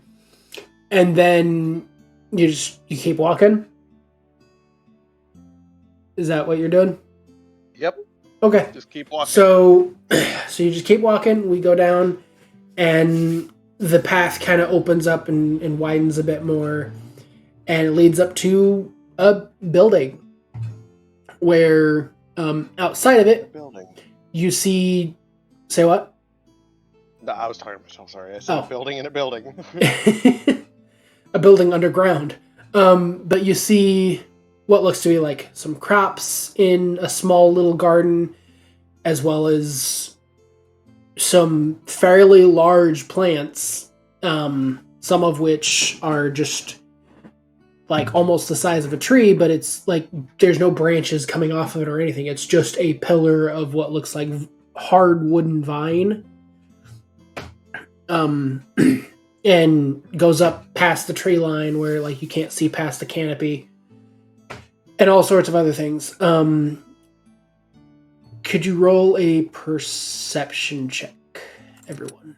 All of us. Yes. Well, that was great.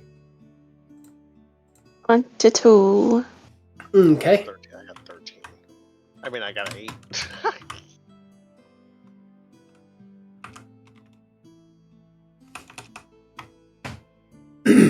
So, nope,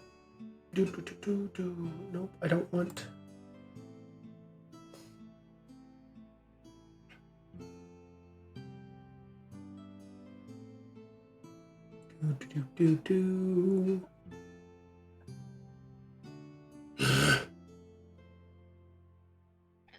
Be.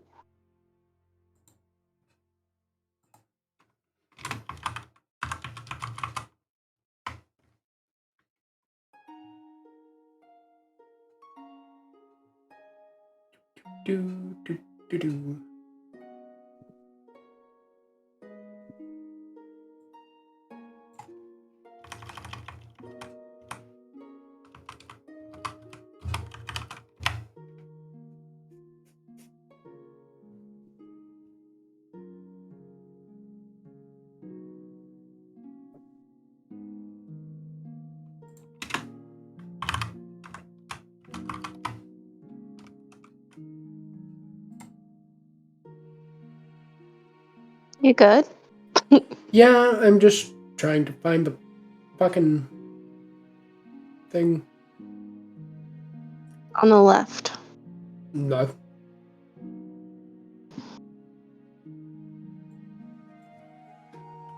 Could be on the right. You're being a pain. Might have deleted it. What? I don't know. You are impossible. So, With the needle and the thread. don't fucking dare. So, button on your underwear. With the needle and a thread. I hate you both. There. Love us. No, you don't. You love us. That's why we were both in your wedding. One of them was kind of required. Yeah, we were I know I was. We were in the top 3 or top 4 important people there. We were the top. Well, actually, none of it would have been able to actually legally happen without your brother-in-law. So. Yeah. That's why I kept adding people. Yeah. Top 4 people. Dude, he was so cool. I really liked him. He was so nice. He was funny too.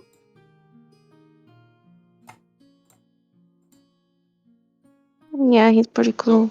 What are we doing right now? What are we doing again? Hang on. We're waiting for Doug to figure out what we're supposed to be doing. I forgot, like... Okay, yeah. We rolled a perception check and we don't know what we're yes, seeing. I'm trying to make sure that I... Like, why did I roll this? I'm trying to make sure that I don't tell you the wrong thing. You understood my whisper, by the way, right? Yes, I did. Okay, I figured you did. I was just making sure.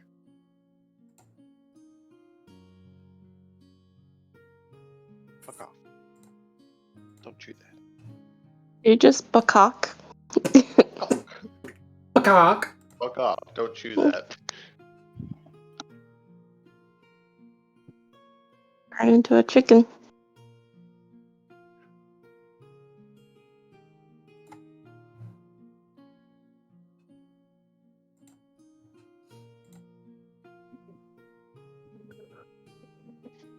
I don't have the content for that shit. Actually, I do. I just have the book. I have to get the book. Ignore the sounds that you were hearing. Doing it old style. Yep. Doing it old school! Because I am sure that this will have a good description of it, so I won't fuck it up. I'm really hoping that it has a good description of it. Otherwise, I'm gonna fuck it up. What else would be... Okay, never mind. What? None. What else would be what? None. It's just stupid little questions I'm asking myself. Like what? Then ask him.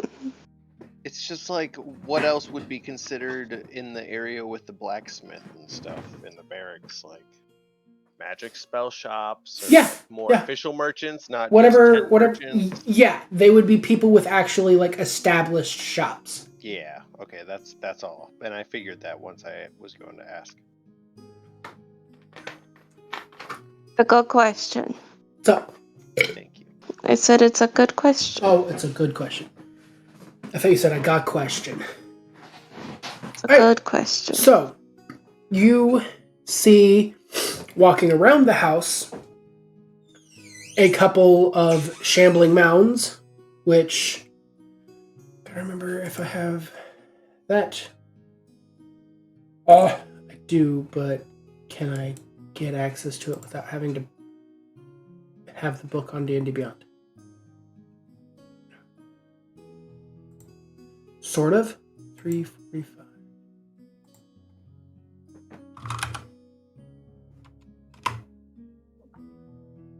Yeah, shambling mounds are... They don't have a description of them. Yay! Sounds like shrub bushes Like the bushes you can hide in Fortnite? Is that what we're talking about? No. I don't know. That's what it sounds like. A shambling mound is like a pile of vines that seems to be sentient. It's Tangela. Yeah. Green Tangela.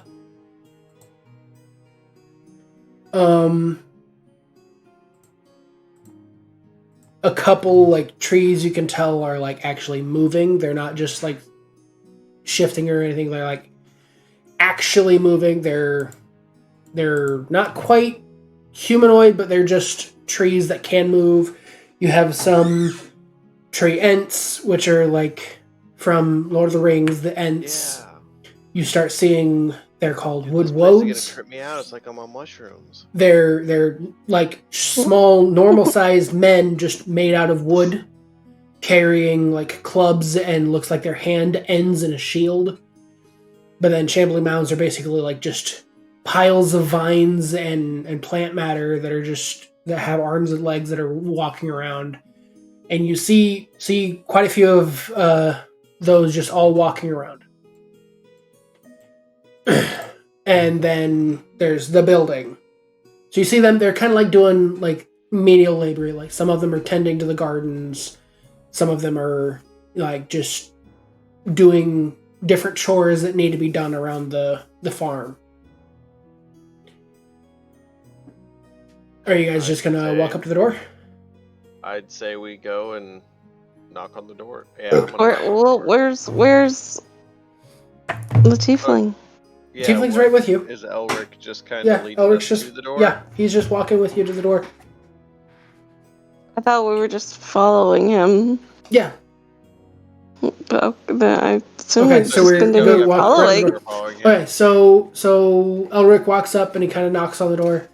Says, Baron, you in there? Or did you go out for a walk? And he kind of opens the door and walks in, and you can see that it's kind of dark inside. There's not anything going on.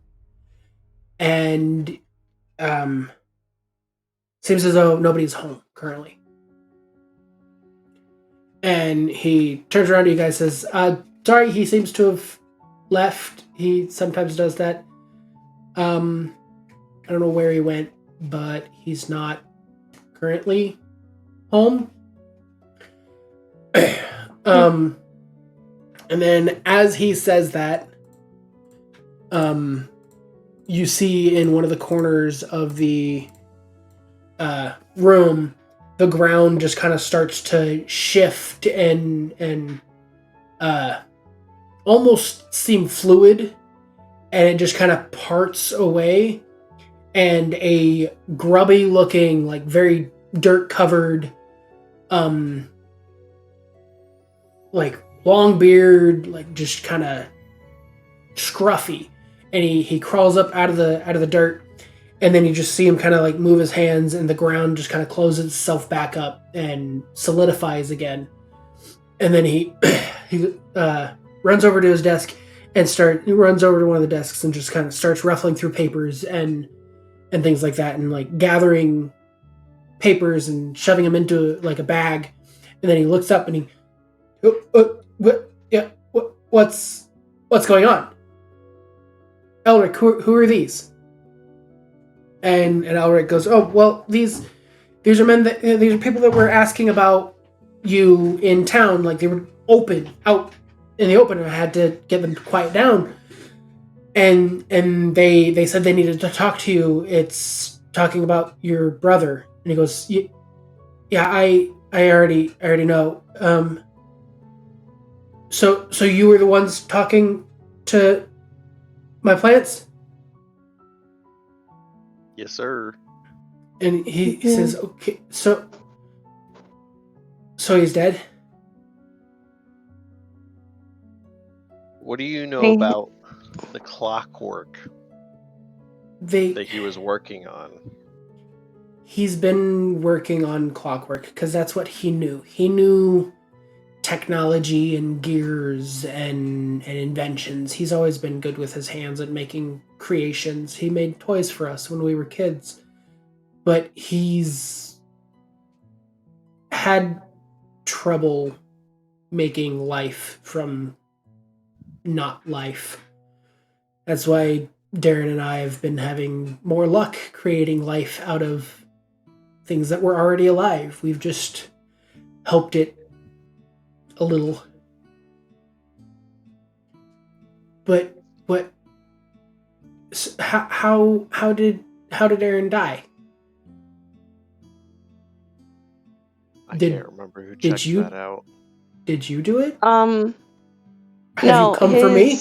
No. And as he asks that, you see he starts kind of reaching into his robe as if to retrieve something. Have you come for me? No. His clockwork ounds lost control. Did it finally happen? That's what we're assuming. His clockworks went rogue and attacked him and the town of Stagfell. We've been afraid that was going to eventually happen. He kept saying he was so close to being able to control even the beasts. But the moment he gave them the ability to think on their own, they go savage. Do you know how many he's made? Well, hopefully, countless. Hopefully countless?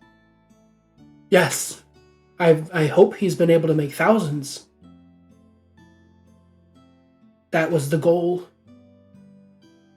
Even if they went rogue? Yes.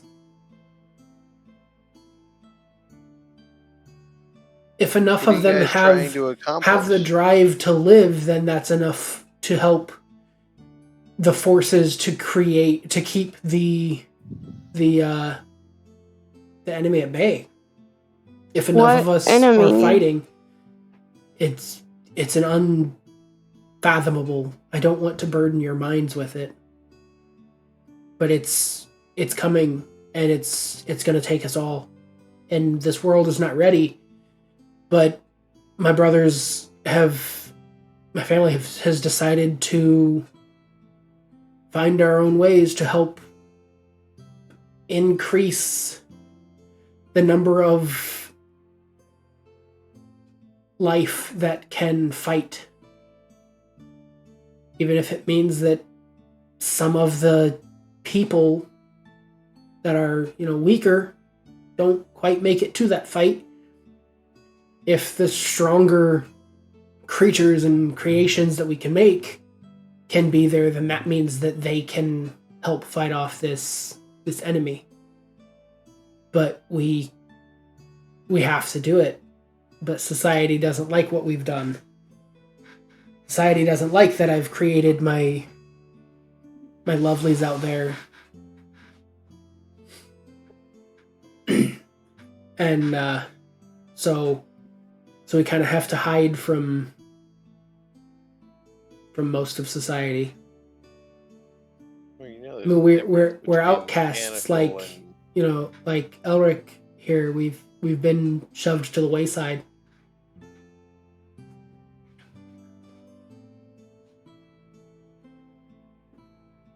So why does the person in charge of Verdun not like the magic you do, if it revolves around nature and life? They say that what my magic does is twisted and is not natural. It's not right for a tree to be able to move. It's not right for a tree to be able to fight back against the lumberjack trying to chop it down to continue the city's expansion. The city at one point in time Do you feel a difference between a tree and a sentient tree? No. Okay. All trees are dear to me.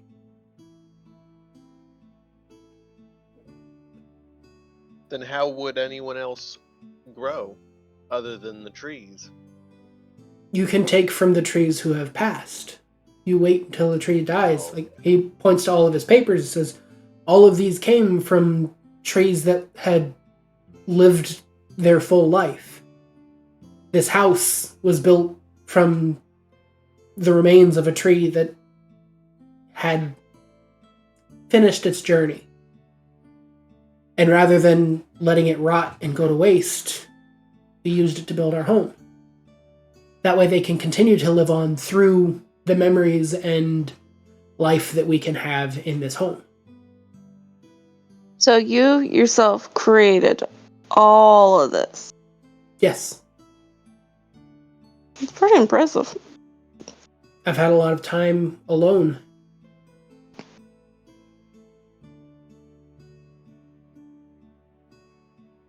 And as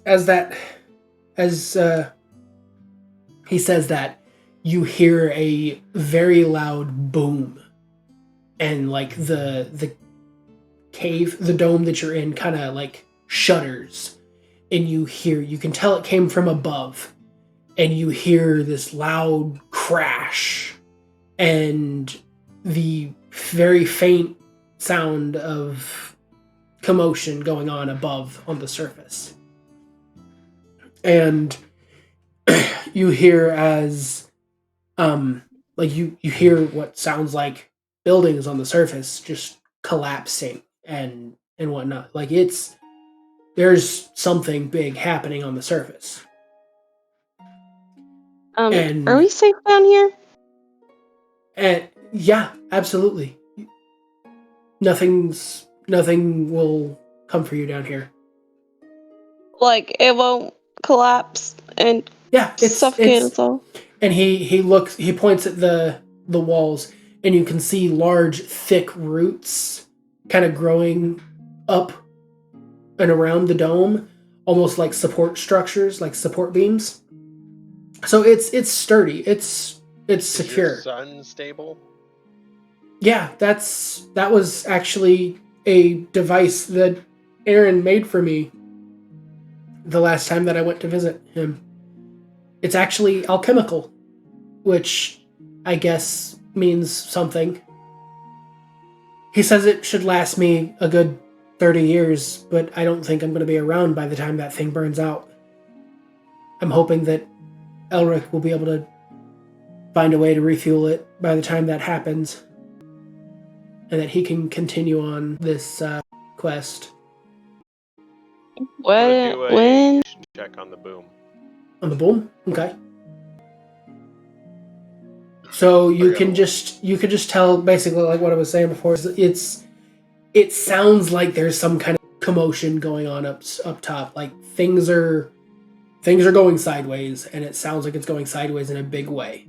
I fucked up. I meant to say I step outside when I did it. I don't know if that affects anything at all, but that's kind of what I meant to do. You don't see anything drastic change. Okay. You can see that like it looks like some of the wall is kind of like shifted, but then it like some more supports, but I was still curious. So like you see that like some of the like dirt kind of bows a bit between one support and the other, and then you see like a root grows up and pushes it back in. So like it's self-healing it.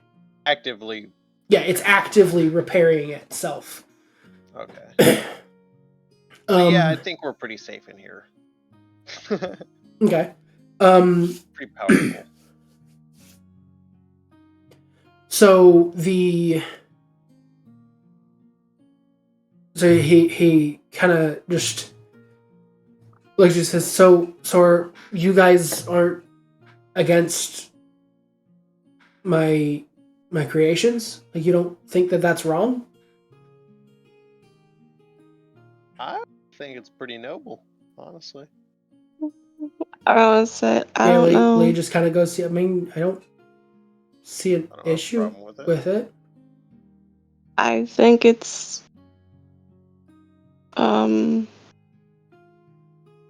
intriguing. And Lee just kind of looks at this. So, for my own curiosity, what's the like?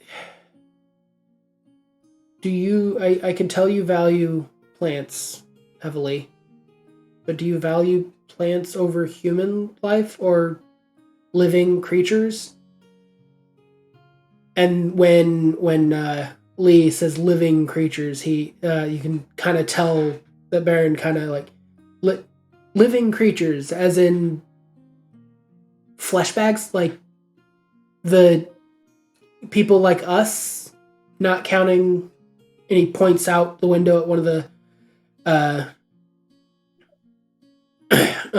one of the tree ants and goes like they're not living creatures because they're plants, and seems to kind of get a little like sharp and pointed, like they don't count. Racist. So they don't count as living creatures because they're not made of flesh, or like points out the trees, or the trees that they're alive. They have feelings. They talk to me. I talk to them. Like, does that not make them living? And Lee just kind of like, oh, well, I mean, like, which one do you value more? Living flesh creatures like yourself and us, or plants? And with that, Baron just goes, well, I value the plants more. Like, we feed the plants in the end. Like, a tree can be planted, and even an elf will not outlive that tree. That tree will live on and see things that the elf will never even dream to live long enough to see. But yet the elf will also, in its lifetime, kill hundreds of those same trees. So which life do you better? And with that, like, there's another big boom on the surface, and you hear just the vibrations and the booming at this point. It seems to be getting worse. And with it, one of the booms, a large falls out of the lands and kind of busts through the roof off to the side. And okay, so, that's than I was expecting to be happy. Elric, get the sun, the light down, quickly. And you see Elric just run out of the house and start scaling one of the. Okay, guys, we should probably leave. Yeah, he starts climbing up that wooden vine that went straight up. He goes, "What?" I said, "What's going on?" I don't know. I'm down here with you. I only came back because the plants told me that somebody said that Aaron died from inside the dome. So clearly there was a threat inside the dome, but apparently there's a threat up there. And did you just roll that investigation check? No, that was earlier. Okay, it just popped up as a notification on my screen. Weird. Okay, but so, yeah. So he's like, yeah. So we probably gotta go because I don't think my roots can keep up with this. And so Baron walks out and he starts speaking. And Vord, you're the only one who can understand this. Oh. And he starts speaking in Druidic. And says to all of the creatures that are out there, says, hurry, quick, get to the tunnels. Those of you who can fit, those of you who can't fit, follow me. And he starts walking toward one of the walls. So what are you going to do?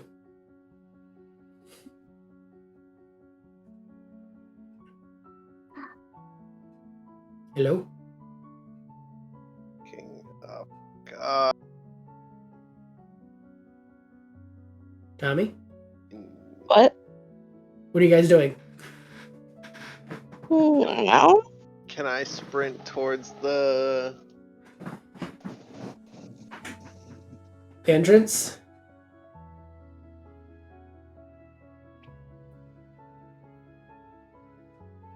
Yeah. So I'd assume we go out the same way we came in. Yeah, we can bolt it for the entrance. Okay. As we're running toward the entrance, you can see Baron start to like wave his hands again, and a massive tunnel opens up in front of him that just, it looks like it's large enough for about a large creature to open up, and it just starts forming a new tunnel that just ramps straight up toward the surface, as if he's making a tunnel for the larger creatures that can't exactly go through the small 5-foot tunnel that you guys all went in through.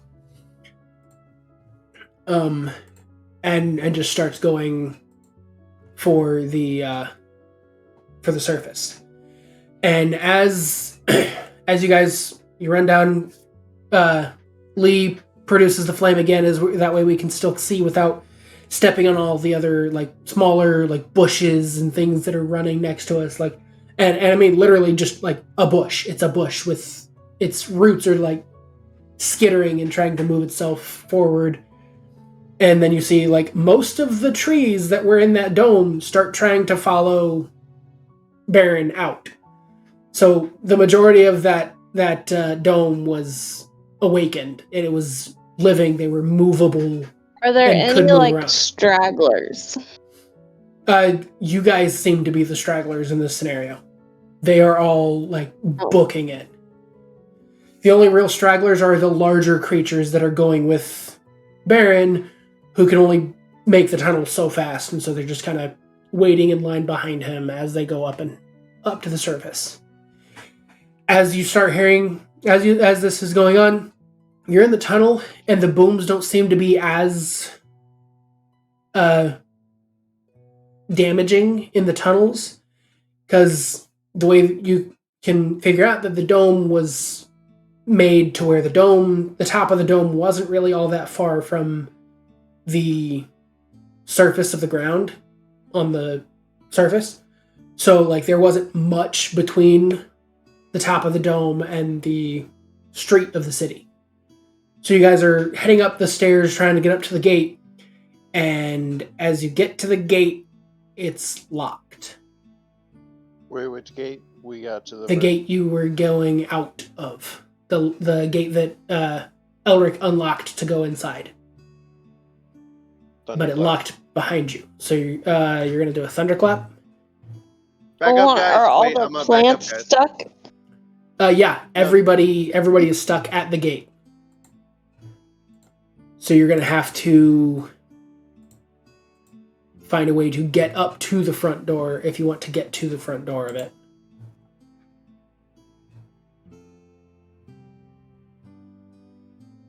So you say you push through? You could try. Wait, what's going on? You said you're gonna push up to the front and tell people to get back?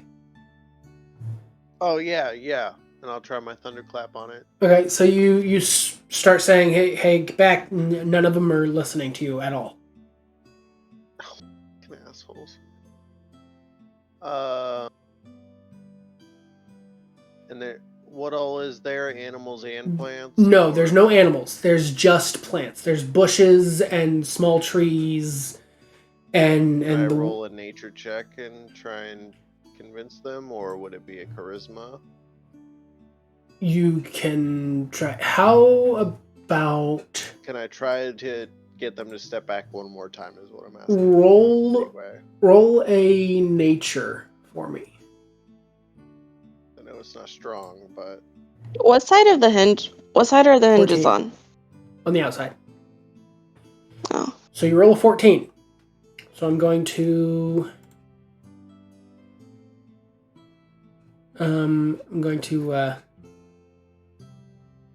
give you a nice little tidbit of information there.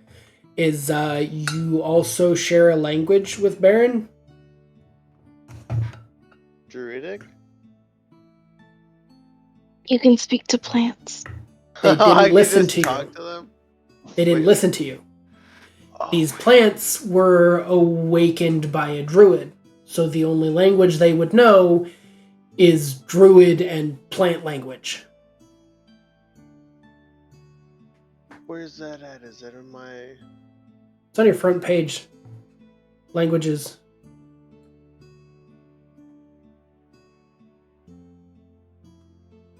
not seeing languages. What do you mean? Oh, proficiencies in languages. And orc. Yeah.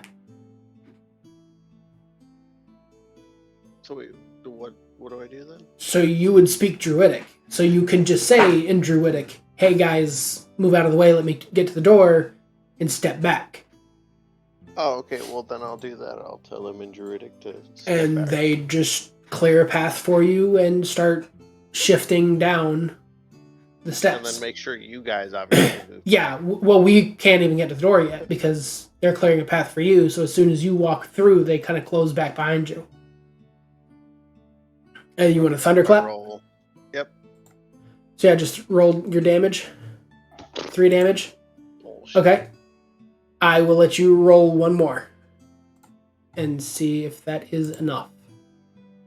Yep, that'll do it. Nice. I was going to say that it had a health of 10. So perfect. That'll do it. So you made enough to where it pops the door off the hinges and it just kind of falls down and outpours you, and then the plants just kind of like spread out around you. You see some vines like almost slithering like snakes past you, some bushes, some small trees kind of shoved through. And they scatter. They're going everywhere. And even some woodwoads that were with us go up and out, and they ditch. And as they're spreading out, I'm gonna remind them in Druidic to thank Baron for us in case we don't bump back into him. Okay. You see one of the woodwoads kind of like nod at you and like hold up his weapon and just kind of keep running. I would like for us all to do perception checks.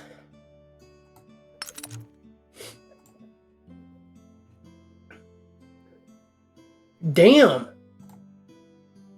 Y'all fucking whipping out the big boys. Wait, do we all have +5 in perception? Okay, no. Vorty has +3.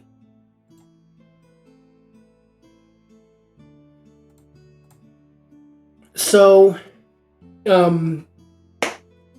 you two notice, because I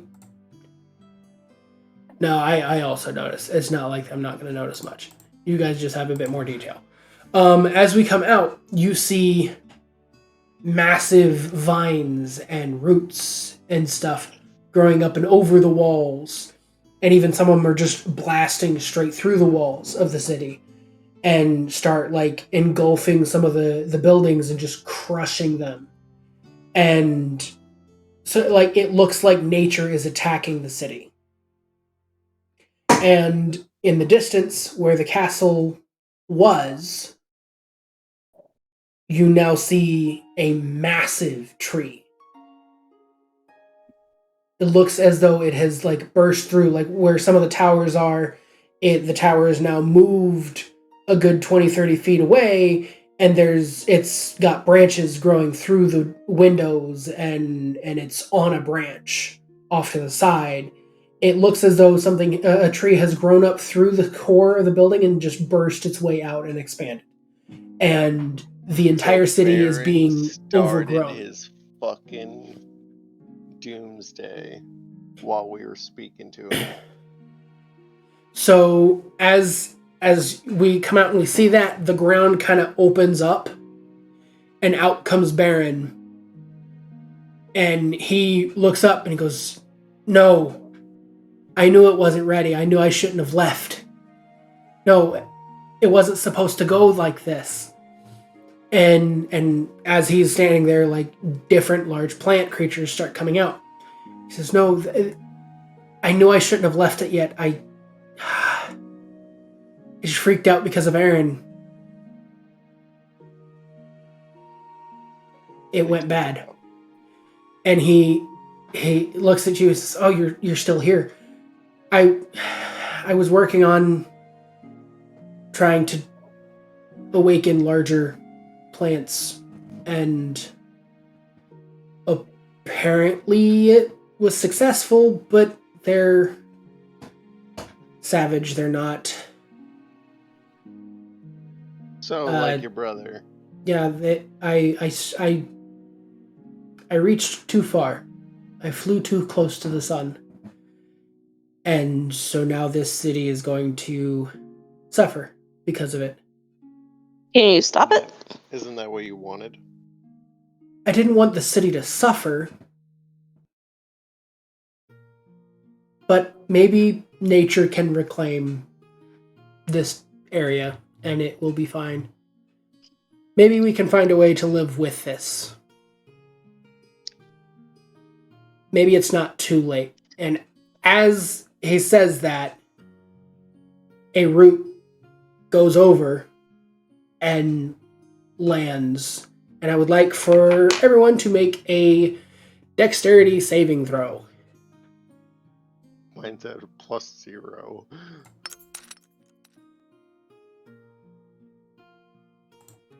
Okay, so what do we all get? 9, 20, and 16. What the fuck happened to me? So... Okay, I'm also going to do a dexterity saving throw for him. Nope. Fuck. Okay, well, he rolled a 1. He gonna die. Yeah, a root just kind of slams down. Like it bursts up through one of the buildings and just slams down. And right where Eldon was, right where... Baron? Fuck. I don't know why. But right where Baron was, the root kind of slams down and Baron's gone. But as it was slamming down, Lee and Arya jump out of the way, and Vord will take... Arya and Lee will also take half damage, but I gotta get more dice for this. More dice? How many more freaking dice? Hang on. Oh, hang on me. I will hang on you. When you're not strong, I'll be your friend. I don't want copyright.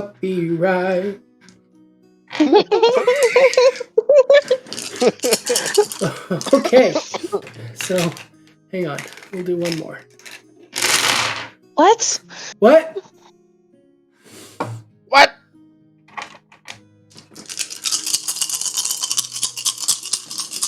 We're all dead. End of game. We just died right there because I whispered to a fucking vine. Yeah, should have waited. Nope. I thought he would be fucking like the guy from fucking Lord of the Rings, the creepy druid or the funny druid in the woods. No, he's just a fucking crazy asshole like his brother. 30 damage. What? So, 30 damage. Yeah, you take the full 30, and Arya and I take 15. Dang. It's a massive root that just slams down and... Bless your soul. It just slams down in front of us. How do I change my Wait, I don't know if I did that right. Wait, did I just get blessed by a paladin? What? I just got blessed by a paladin. You said bless your soul. Oh, yeah. Because I sneezed. So I just got blessed by a paladin. So I should be lucky.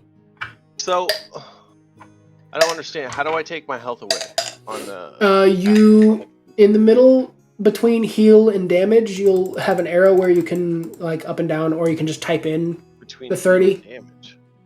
So next to your hit points. Oh, let me look at your... Yeah. So you can just click on that, and it'll bring up this thing where you can just up and down. I see. Or you can, in there, and then you'll click either damage or heal, or on the damage. Others, I did. Yeah, you'll say apply changes. So I have 12 health. Fuck. Shit. I didn't realize that. This town's gone. Bye. I mean, essentially, you just see the town start becoming ruins. And as you're running out, like, Elric is there with you, and he just kind of looks at where the root landed and is just dumbstruck. He's completely immobile and not doing anything, just staring at the root. Are you guys going to do anything to break him out of it, or...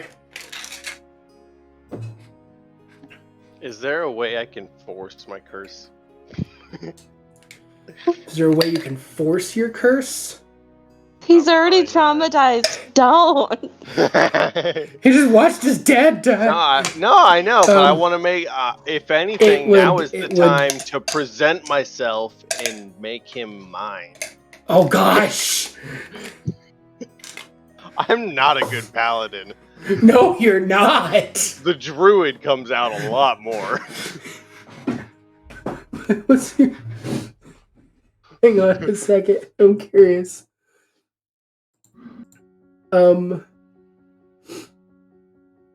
I guess you're neutral good, so... Yeah. Oh. Let me see. Let me look at your helmet.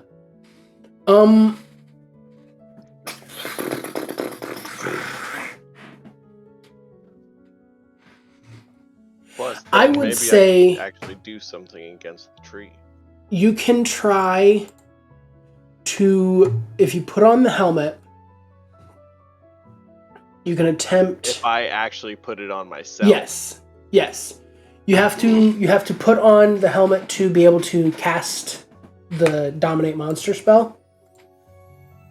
And since he's a tiefling, so he does have demon blood in him, or devil blood in him.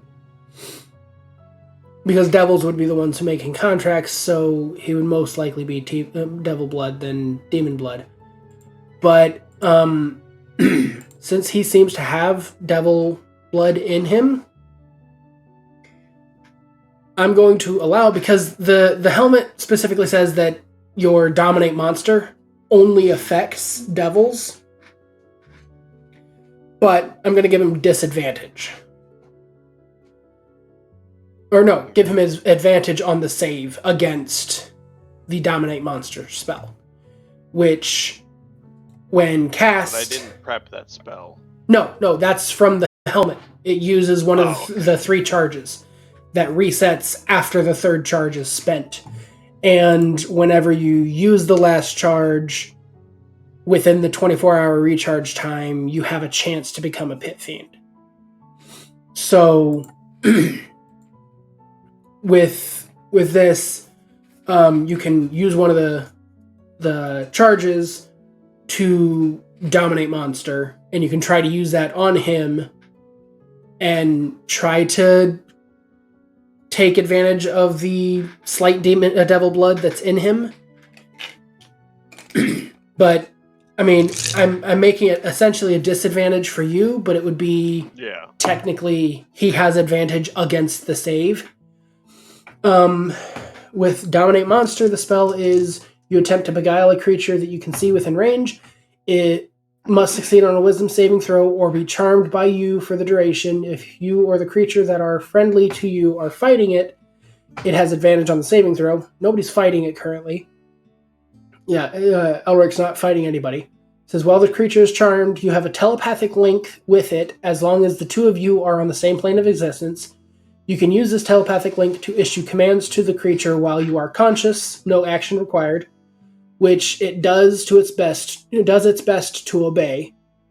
You can specify a simple and general course of action, such as attack that creature, run over there, or fetch that object. If the creature completes the order and does not receive further direction from you, it defends and preserves itself to the best of its ability. You can use your action to take total and precise control of the target. Until the end of your next turn, the creature takes only the actions you choose and doesn't do anything that you don't allow it to. During this time, you can also cause the creature to use a reaction, but this requires you to use your own reaction as well. Each time a target takes damage, it takes a new wisdom saving throw against the spell. If the saving throw succeeds, the spell ends. And this will last, with concentration, this will last up to 1 hour. So I would only...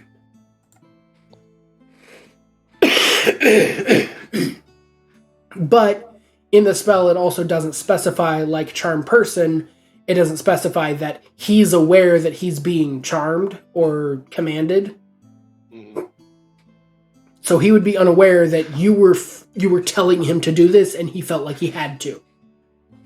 He would just think he was doing it. But my whole point of doing this is I want to convince him to join us and basically be my henchman.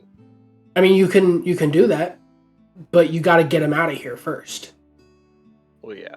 He's frozen, staring at where Baron just was. But wouldn't it only last for an hour? Yeah, that's what I'm curious about. The command that you have on him, convince him strongly enough. The command you have on him would only last an hour. But also he's unaware that you're controlling him. So he wouldn't be upset that you were controlling him later. After it wears off, he's just with you guys because it was like, okay, well, that just, it seemed like the right thing to do at the time. I can convince him if I think of this. Okay, I get it. It's kind of like it was his conscience or his instincts were saying, get the fuck out of here. When really it was you in his head saying, get the fuck out of here. Or, hey, they seem like they're competent, follow them. So do you want to try to I'm gonna put use one of the 3 charges? Yeah. Okay. So do I just click the box next to the helmet? Yeah, so you switch to that helmet, and you're now wearing that helmet instead of the helmet you were wearing. I don't think it was. So you just click the box next to it. And then you're going to use one of the charges to... what do you mean by that? Is that like in a... It has 3 charges on it. I don't know if it says where... Hang on. Oh, do I have to attune to it? I attune to it. Is that bad? No, you're supposed to attune to it. Oh, okay. Well, I'm attuned to it. I don't know where the charge boxes are. That's my problem. Yeah. I'm facing at the moment.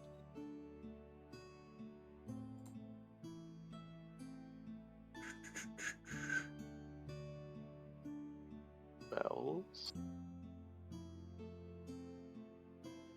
That is weird. It should pop up in like spells and such. Click on it. Oh, click on the helmet.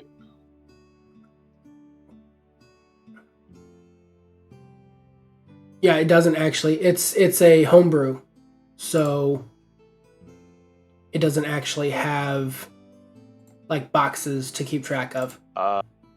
So so you'll just has 3 charges and I'm using. Yeah, hang on. It's the helm has 3 charges as an action. You can expend 1 charge.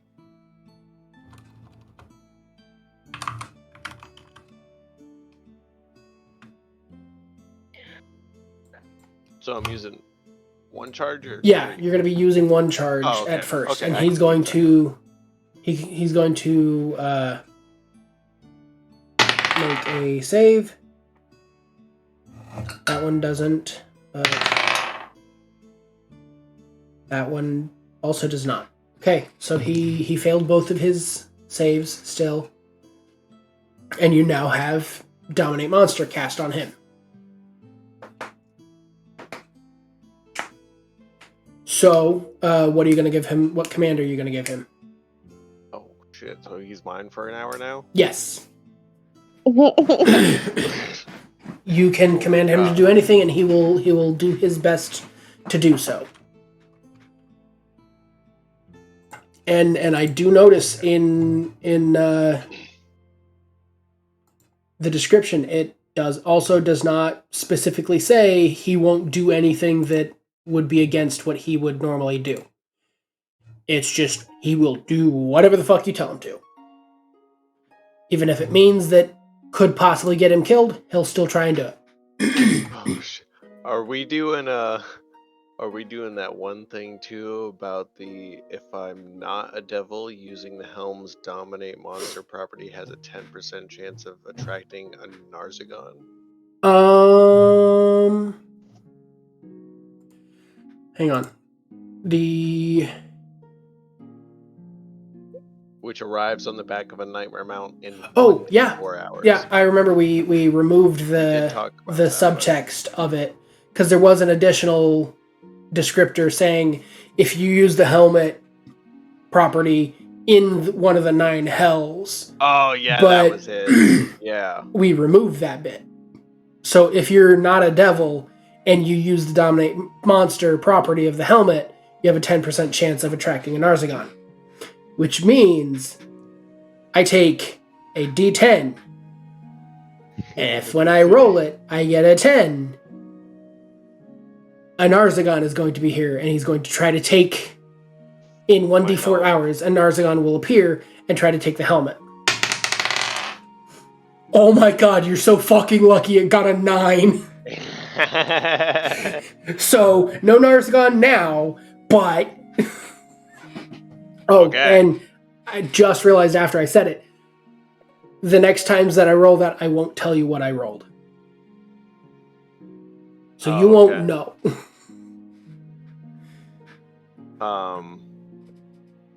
And to make sure that you aren't aware, I will also roll a d4 after, regardless of what you rolled. However, I would say if you do use Dominate Monster in the 9 hells, if we end up being in the 9 hells and you try to use Dominate Monster, and the fact that you're not a devil, it will not be a 10% chance. It will instead be a 20% chance. Okay. So it would be a thing of either a 9 or a 10. Yeah, I was gonna say I feel like it should be pretty high, like even 50 we'll do like a 50. Yeah, it'll be a flip a coin, because and if that's their realm. Yeah.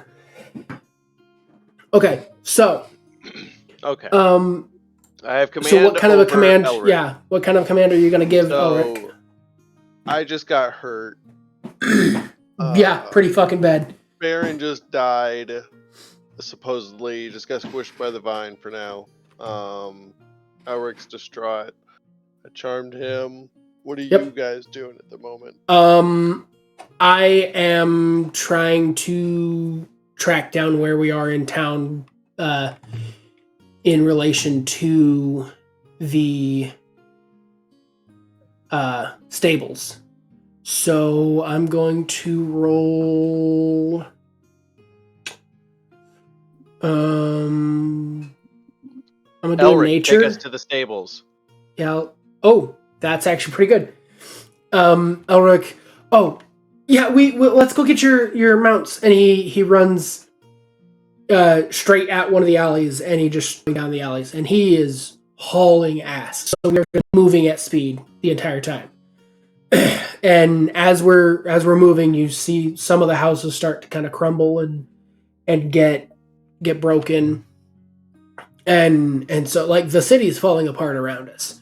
And we continue to run, and we end up breaking out an area where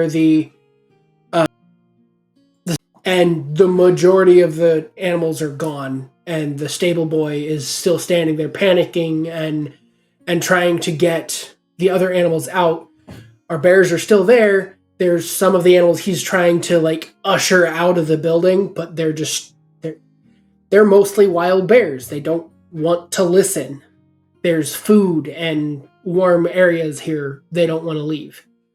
I'm going to pull out 3 rations and toss them real quick. Okay. Do an animal handling. Well, there's no other bears in the room. Fuck. That was pretty bad. Roll a 7.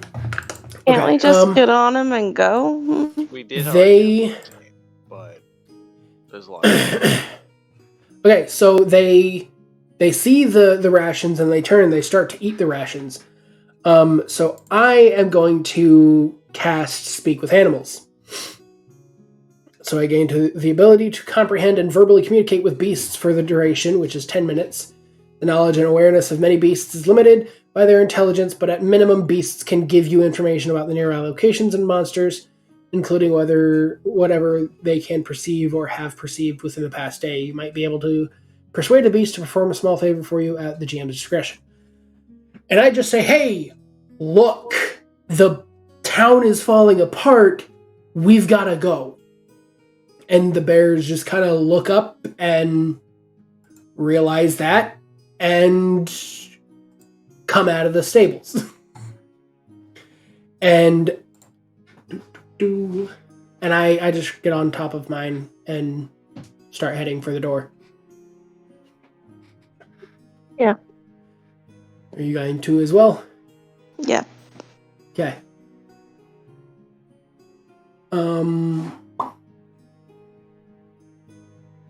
Yeah, I am as well, sorry. How big is the mount? It is your extras. Would it be large enough to pull Elric on with me? Large beast. I would say I'm pretty big. I would say there's enough room. It's going to be kind of cramped, but at least you'll be moving better than you would be on your own. Because they've got a 40-foot movement speed instead of our 30 foots. What? I'm gonna, as an action... we're at the stables right now, right? Yeah. And that's by the gate. Yes. Is the gate open? Yes. So people are like actively able to run out and shit. They're actively running out. Okay, so I will. How long has it been to take us from wherever to the stables? Like, how much long do I have? I have an hour on Elric. Oh yeah. You're still within time. Tell him to hop on my bear mount. Okay. And I'm going to take wild shape. Oh. And also turn into a bear. So you turn into a bear. So now there's 4 bears, 2 with humans on their back, and 1 with a tiefling on its back. I'm going to also ask one of you to convince the stable boy to hop on. To get on your back. So we can get him out of there. Are you telling us this before you go into... Before... You're still in animal speak, so yeah. Yeah, I can still speak, so you just tell me, okay. And so, that's actually a really handy thing to have. Yeah. I just realized, I realized that too. It's also an at-will. So I can... Oh, no. No, wait. At-will, does that... Okay, yeah, no. Yeah, no. It's at-will, so I can just do it. Before I call that as I can do it however many times a day I want to make sure as rituals. Oh, shoot. Then no, I could not cast that. Because a ritual, I believe, takes 10 minutes to cast. But how long do you have the wild speak? If I cast it, I would have it for 10 minutes. But it takes me 10 minutes to cast it. Talk to the bears? Yeah, that's what I'm saying. I wasn't speak with animals? Speak with animals. Speak with animals is what I was trying to. It says casting time is 1 minute or 1 action. For me, it's 10 minutes though. For you, it's 1 action. Oh. For me, it's 10 minutes because I'm getting it through my barbarian class. So my then subclass. Would you still be able to talk to me as a bear? If she did, I cannot. I didn't speak to the bears. I didn't realize that I had to cast it as a ritual. However, Okay, Fairy I'll cast it, could and we'll cast pretend it. that it all happened. Okay, so she still cast yeah, I it guess. as I'm sorry, I'm just trying to make as sure. her, because she's getting it through. 10 minutes. Yeah, she's getting it through Ranger. I'm getting it through Barbarian. So I have to actually like ritualistically cast it. Anyways, which you is guys why it's get at your will. mounts. Elric gets my mount. I turn into a bear. Stable Boy hops on my back. Yeah, and we all fuck That's off. where we're at. So we just go right back out the gate we came in. I would believe. Okay. So. Are we just making distance and then sitting with the rest of the people from the city, or are we just? We should figure out where the third brother is. Does Elroy know, or Elric know that? He is not. We should head back to Stagfell. We told head back to Stagfell. That's where Aaron lived, was near Stagfell, yeah. And we told him that Aaron died, and we don't really know where he took off to. So. Okay. If you guys are cool with that. What do you mean we don't know where he took off to? Baron. He got crushed by a root. Oh, he got crushed by... Well, yeah. No, I was thinking we should go find Darren. Find Darren? Oh, yeah. Okay. Well, we have no leads for Darren. Yeah. There was a possibility if we had asked Baron before he died. Stagfell is a place where you know. Saying. Yeah, you know Stagfell. Doesn't know anything? Elric wouldn't. I mean, you can ask. He might. He wouldn't know, like, exactly where he's at, but he would Elric, be as honest as possible right now as you can with these people. Go ahead, guys. Ask him questions. Do you know where Darren could be located at? I mean, I only... Have you ever heard of Darren? I've heard of Darren. I've only ever done I've only ever taken, like, letters for the courier for them to take it to Darren. I've never actually, like, met him. I also don't know where he's at.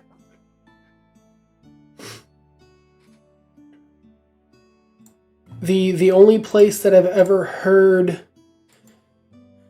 in relation to Darren that Baron ever said was a place called, I think it was Maple Break. So maybe if we go to Maple Break, I don't know where that would be though. Maple Break. Yeah. Anybody got a map? Say what? Said anybody got a map? Nope. We could regroup in Stagfell. I miss them. I want to go talk to my Stagfell people. They like us. Okay, so it's gonna be like a god. So we head from there. It's still a couple days journey to go back to Stagfell, but only an hour in, I turn back into a human too. So yeah, we have to deal with the stable boy. Yeah. Well, the stable boy would probably have gotten off and stayed with the people from the city. Okay. No, but he's ours now. But you're just gonna kidnap a kid. Alright, whatever. Oh, fine. He's I our didn't bear want keeper. Stable Boy too. Here, we'll but we do still have to deal with Elric. Elric yes. Doesn't have a way of. Hold on. What? Persuasion. Oh, I lied. Somebody else has to. No, he fucked off. He has family that lives there. Damn it! I thought you can't just pick up every person you meet. That is not gonna work. Care of our bears. I want every of the companions. No. He needs to stay with us. Be our bear keeper. I have a bear. I have a tiefling. Now I need a fucking stable boy. Damn it! God damn. So as we go through, we're going the other direction, and I'm going to have us do a perception check, because we're not really like on a mission this time. We're just kind of going back to kind of gather ourselves. 21. 18. Okay, so as we are heading back,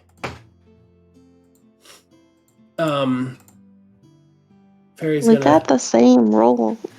Fairy's gonna be a touch annoyed by this description because she's heard it a few times. But in the field on the way there, you see an archway with a door in No. it. No. You see an archway with a door in it. I'm doing it, goddammit! You see an archway with a door in it. There is no building. It is just an archway. Is he testing me, Fairy? What? No. Is he testing me? And Vorty, you got a 21. You notice on the ground in the field, not quite with it, but you notice a glint out in the field of something shiny. And then you also see the door. We all see the door, but you see the glint of shiny.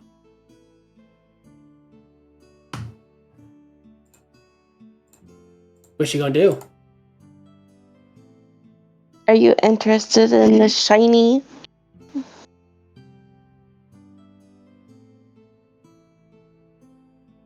gonna use survival to check for quicksand, other natural hazards, cracks, Okay. anything. Yeah. Do a survival check.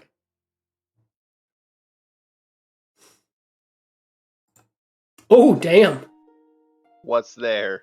There's no kind of dangers anywhere near, and you can tell that this area hasn't really been disturbed. Like the grass hasn't been like parted from people walking through the area, and that bit of green, the bit of shiny that you see it's a small object, but it's just the sun is hitting it just right to where you see a reflection off of it. What? Can I roll medicine to heal? No. Oh. Not unless you took the healer feat. Oh. Alright, I'm gonna roll cure light wounds. Medicine, yeah. Can I use my lay on? Yeah, you can only use that to diagnose an illness or stabilize a dying companion. Say what?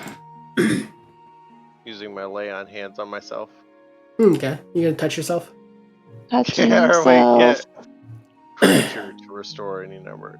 I'm also gonna heal myself. You're like wounds. Oh wait, 9. I have restorative ointment.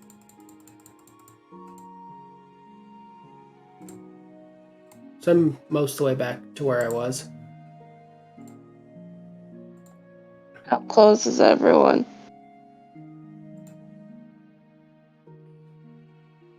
So if I use one of these... We should be fairly close to each other.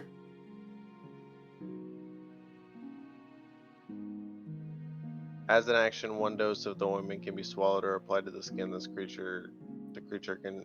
Well, the creature that receives... I mean, we can sit and take a short rest, too. Like, there's no immediate damage. I'm trying to figure out how to heal. Oh, what? There's no immediate damage. We can... Yeah. So, like, I'm just trying to figure out this ointment. Okay, so this creature ointment... that receives it regains 2d8 plus 2 hit points. Yes. Cease to be poisoned and is cured of any disease. Yes. So you would just roll 2d8 and add 2. So for 1, I would roll 2d8 and then yes. add 2. Okay, sorry. I just wanted to understand that. My bad. And then you would just use up one of the charges. But we could short rest. Yeah, we could just short rest and use a hit die. Use a hit die. Yeah, it would heal us. We would use one of our hit dice to regain health. You have 5 hit dice. 2 I have a paladin. druid and 3 paladin hit dice that you can heal with.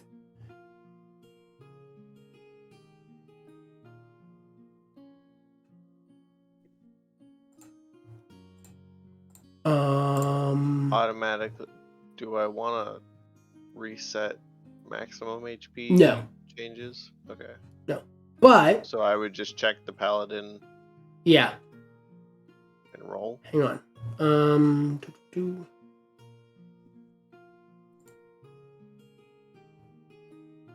That was bullshit. As part of my short rest, I'm going to cook a special food, provided I have the ingredients to cook and cook's utensils on hand, which I do. You can prepare enough of this food for a number of creatures equal to 4 plus your proficiency bonus. So, 4 is all I need to feed anyway. At the end of the short rest, any creature who eats the food spends one or more hit dice to regain hit points, regains an extra 1d8 hit points. So we all gain an additional 1d8 hit points. I'm going to roll that, and we got a 7. So I did my heal, and I got a 3. Short rest. Do I apply that myself, or did it automatically do it? It should automatically do it. Okay, so I was at 12. Yeah. Okay, I'm back up to max. But if you didn't heal all the way, you also get 7 additional health. Okay. So I'm at 22 out of 42. Did you add your additional 7 from the... Yeah. That's what the 7 gave, because I only got 3 to heal. I was at 12. Okay. Oh, yeah, you were Cure really Light low. Wounds on you. You got additional 12. An additional 12.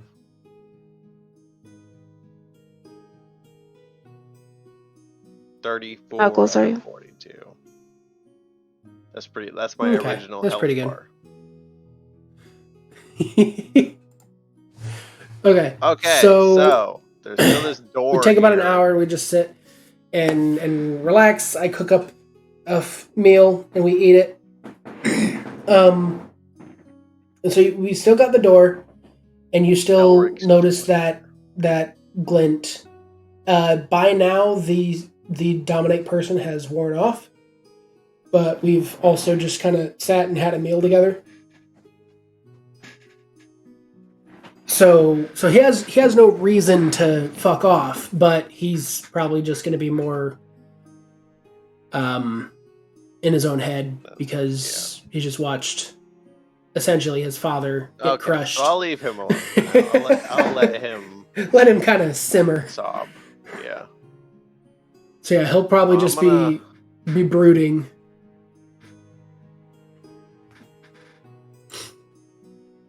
Trying to think. Okay. Oh, let me look at this one. Do our spells reset for short rest? No, only certain classes have that, but ours do not. You'd have to be, I think, a warlock or I want to say monk. Something. No, wizard does not. Wizard, you have the long rest. Oh. I think monks might refill their key points.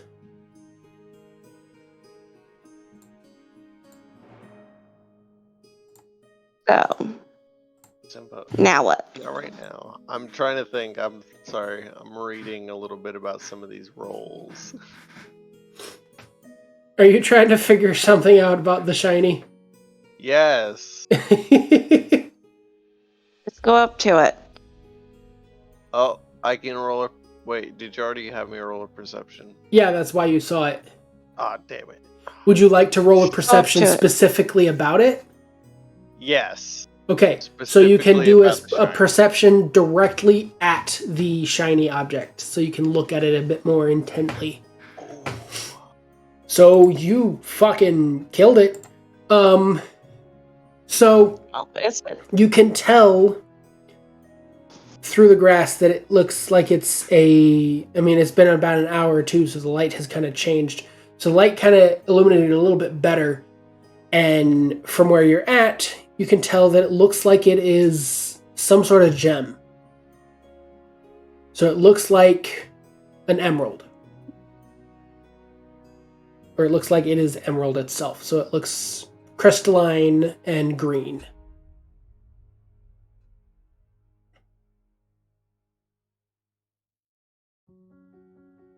All right.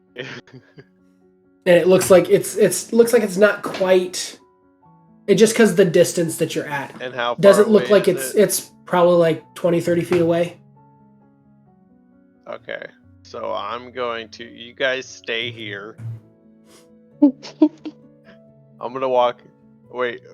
So the gem is, or the door is 30. The gem is. You guys are like right near the door. We're right near the door. Yeah, you're like maybe 10, 20 feet away from it. Like we set up. So the door is closer than. Yeah, the door is closer than the gem. Because we I all thought saw it the was door, like- so we're just I like thought the setting gem up near was the door. Between us and the door. No. The gem is out in the field. So the door is first.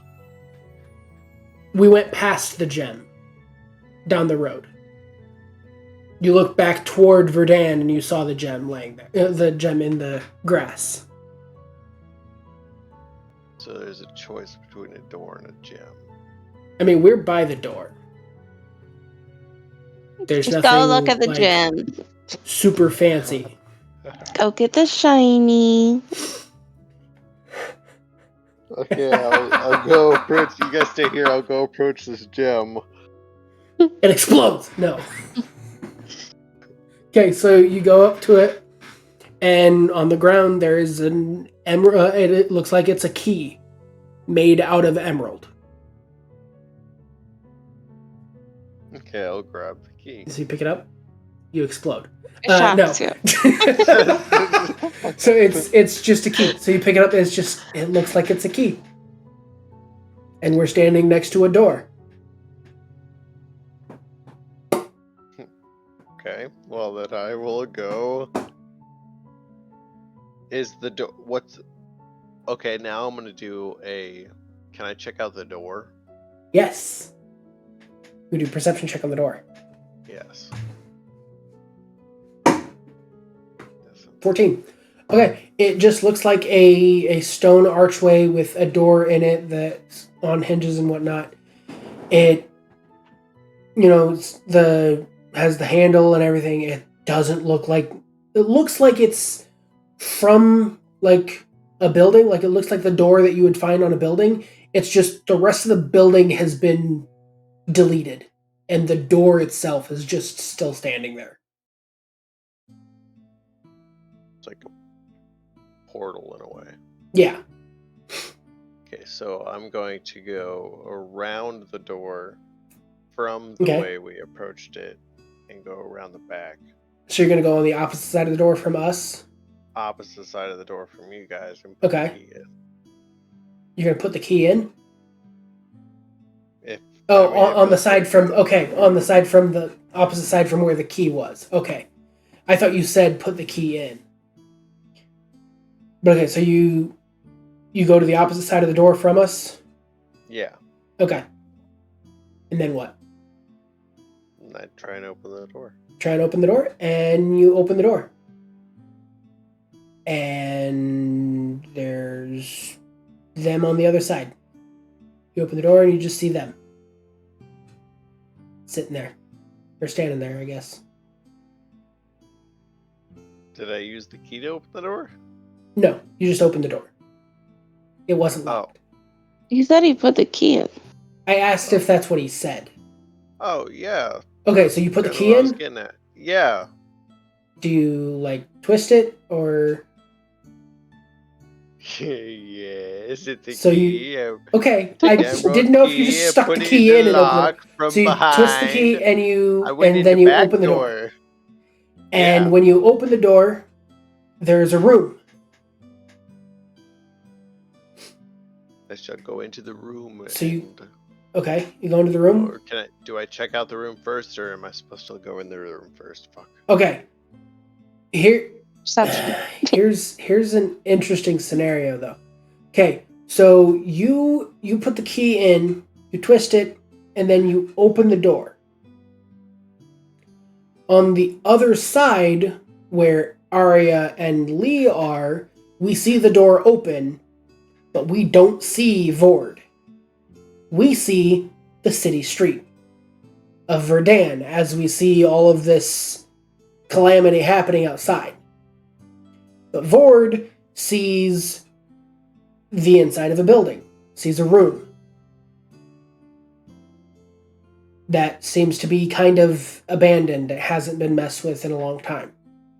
And like you see a table with some chairs, a fireplace that doesn't look like it's been used in years. And I mean, the house still seems fairly sturdy. The like commotion of the city has kind of ended. The tree has fairly well settled into where he's going to be.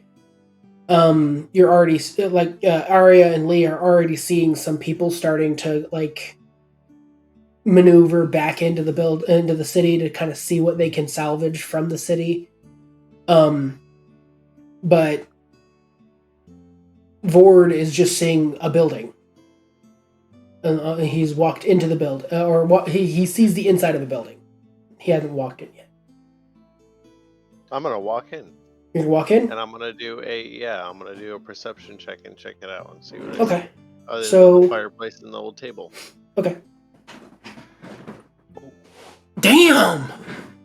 You are just killing it. It wants me to know. So you see this room. It very clearly seems to be somebody's house. And there's a table, there's the chairs, there's the fireplace, there's a bed, there's a few beds in one of the corners. There seems to be stairs that go to a second floor. And there's a desk with like the roll down cover, and that's closed. And then on the top of it, you see a couple like different items. And since you rolled so well, you also see another key that looks almost identical to the key that you have. It is just stone rather than emerald like the key you have.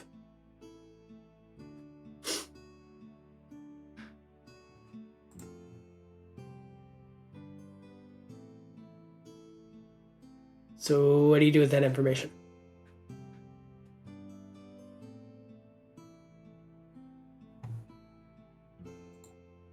There a Hello? way to detect a trap? Sorry, I'm thinking.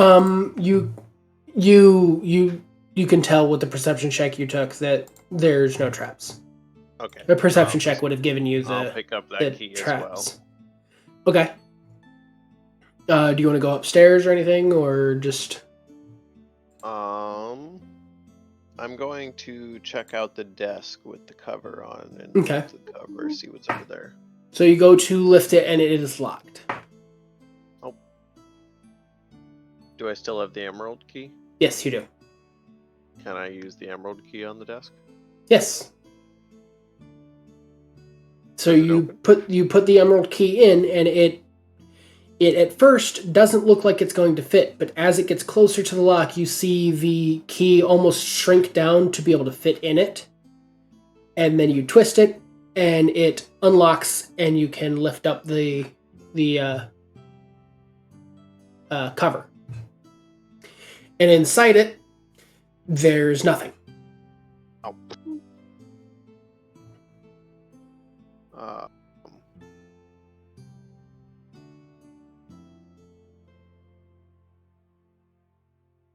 Can I not do an investigation check on the desk itself after opening it? Do an Arcana check.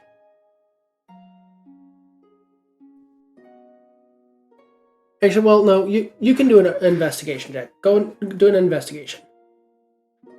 Because I'm realizing that would actually be what you would want to do. Because you're trying to essentially figure out what is doing. So you get you get the feeling you should try the other key as well. Okay, then I'll close the lid. Okay.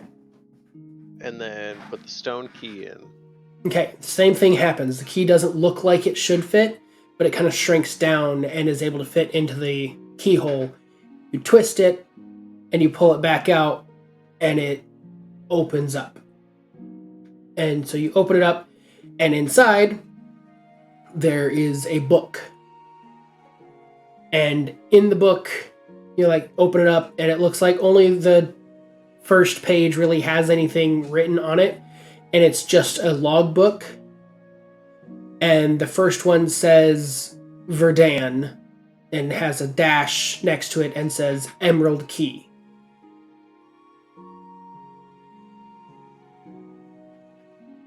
And then it has a few other dashes that don't have anything. Just give me a second and I'll tell you how many dashes exactly. Oof. That tasted disgusting.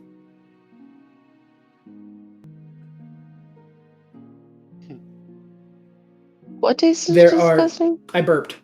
There are 9 other dashes. So 10 in total. Yes. And one of them says Verdan, and then another dash saying Emerald Key.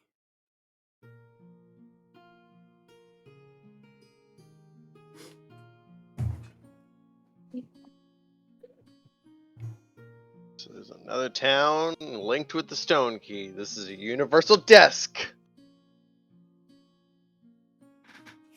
Okay, and now let's do an Arcana check. Because you've ascertained that this is magical of some sort. Okay, you just think that's a really cool magical desk that, depending on what key you put in, tells you different things. Well, no, I mean, I understand. It's linked. It's like if I have a desk over in Verdun and a desk in Stagfell, and I put something in the desk and close the cover and open it with the right key, boom. Mm-hmm. It's like an ender chest. Yeah, per se. But now I have a stone key, so I don't know where this one came from, actually.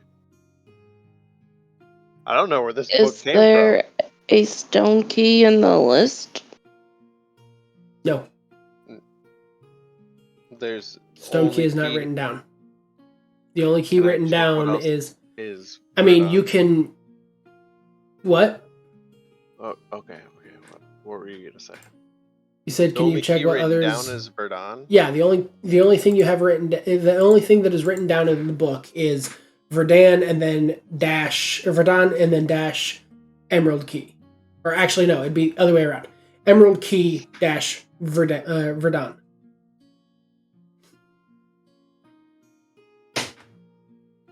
And since I know you're taking notes, Verdun is Verdan. Mm-hmm. To help you with your fucking spelling. Oh man, you should see my book. I have a map of Verdun that's slowly got taken over by nature, unfortunately. Oh gosh. Okay, so I have a little picture of Elric. So you got the little book that says that. What are you going to want to do with the... you now have a stone key and an emerald key. So, do I have the book as well still? Yeah, if you don't put it back in the desk. Is that all that's in the book? Can I check the rest of the book? Yeah, you kind of flip through the pages like how you would looking through a notebook or something, and it doesn't look like anything was written down. It looks like somebody was starting to try to document what the different keys did, but they didn't ever finish. And then this house also, paired with the fact that the house seems like it's been abandoned, whoever it was left quickly and never finished what they were doing. Because when you opened the door before... So you go upstairs? Okay. Do another perception check.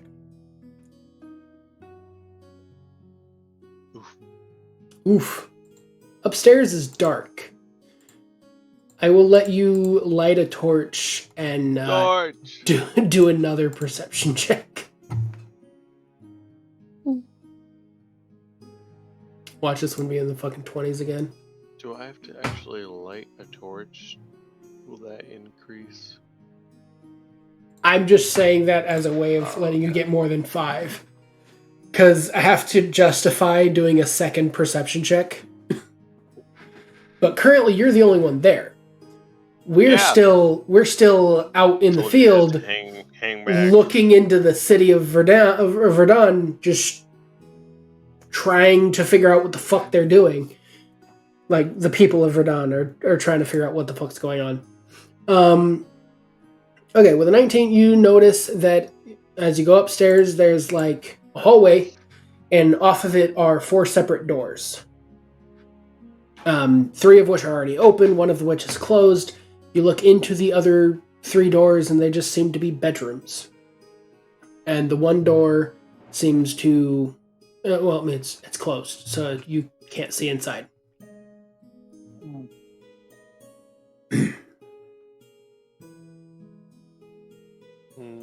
I'm gonna investigate the closed door. No closed door? Okay. You want to roll? Where did we roll? Fuck. Okay. You can tell that it's not locked. It doesn't have a lock. It's just an internal door. You just want to open it, or?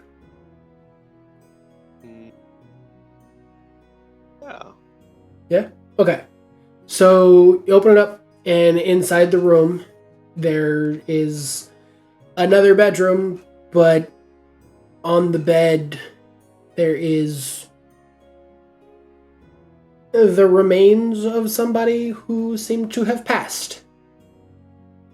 And next to them is a chair with another set of remains from what looks like it was somebody sitting on the bed, sitting on the chair, leaning up on the bed, almost as if it was an elderly couple or somebody who was sick and the person taking care of them, and they both just laid there and died.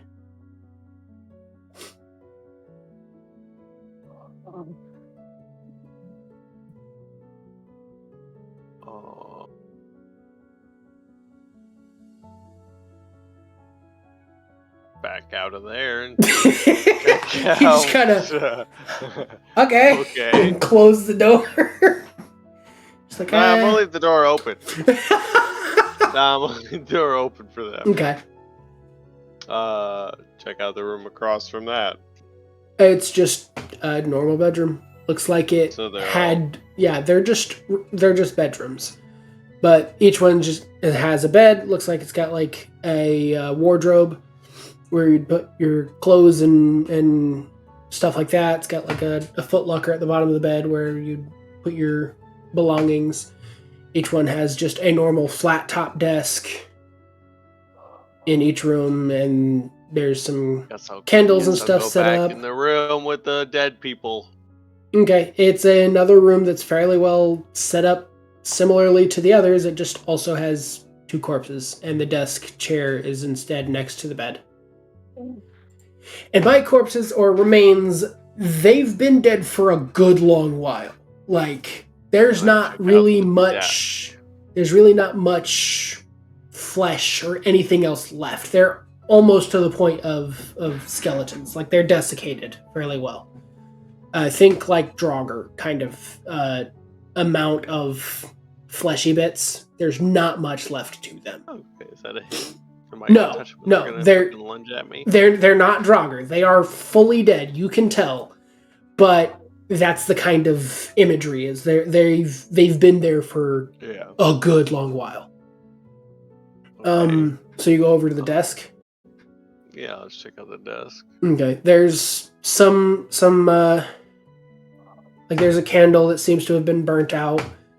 There's like there's a pair of gloves there.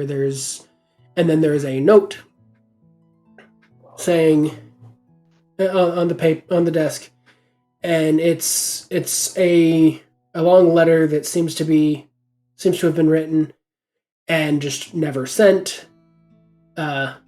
From a mother speaking to her daughter, saying, explaining that her father is getting worse, and that she's too old to help take care of him anymore, and she needs for her to come home and help them, and didn't seem to have ever gotten that letter out.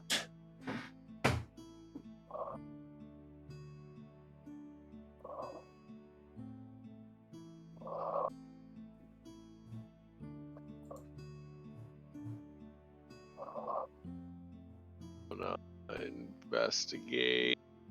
Did I check out the room yet? Other than, or you said it's set up the same? Yeah, they're all pretty much set up the same.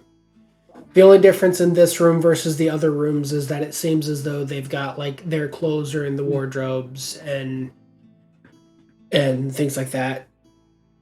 Their footlocker actually has a lock on it. The other ones didn't. Like this room looks like it was lived in, whereas the other one seems as though I'm gonna they bust were open that footlocker.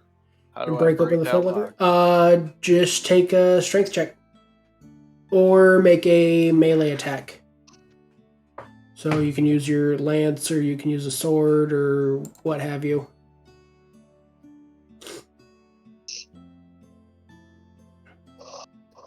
Hit. I think that hits. Hits. It's just a lock. 10 damage. Okay, yeah, that'll bust it. So you kind of take the lance and shove it between the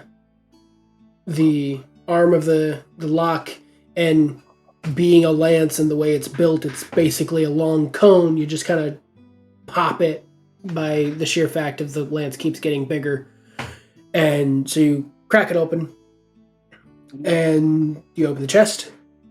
Open the chest and check out what's inside. All right, in there you see a small bag, a little coin pouch, a couple other, like pieces of jewelry, and looks like some of their nicer clothes.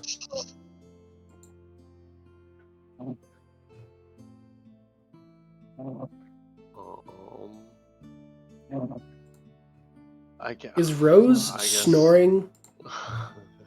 Because I'm pretty sure I hear her. Yep, she's snoring. I guess. Is this like loot? Can I loot that? Yeah. Oh shit! Well then, damn. Well, I mean, guys, I guess take this stuff. Okay, so you pick it all up. Yep. Got some loot. Okay, she's snoring louder. Dear, are you there? Tommy? Hello. I'll be right back. Yep.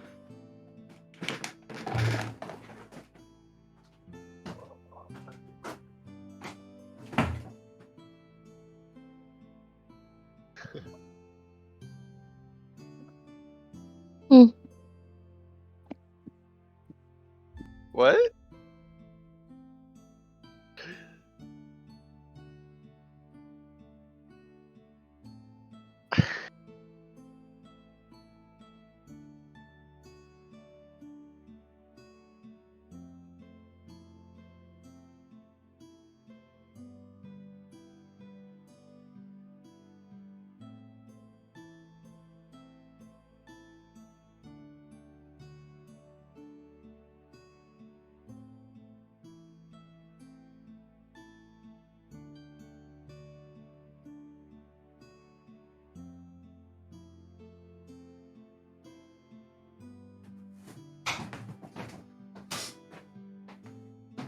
Oh, okay. She just stepped out of the bathroom. apparently didn't say anything though. She did. Okay, and we were hearing Rose snoring over there. So you grabbed the pouch, the coin pouch, and the jewelry. Do you also grab the clothing?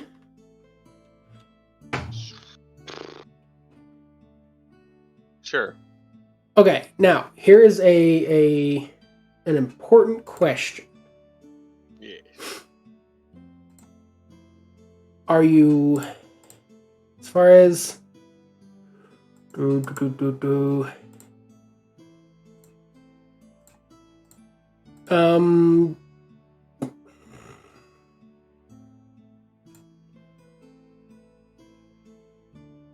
oh, never mind.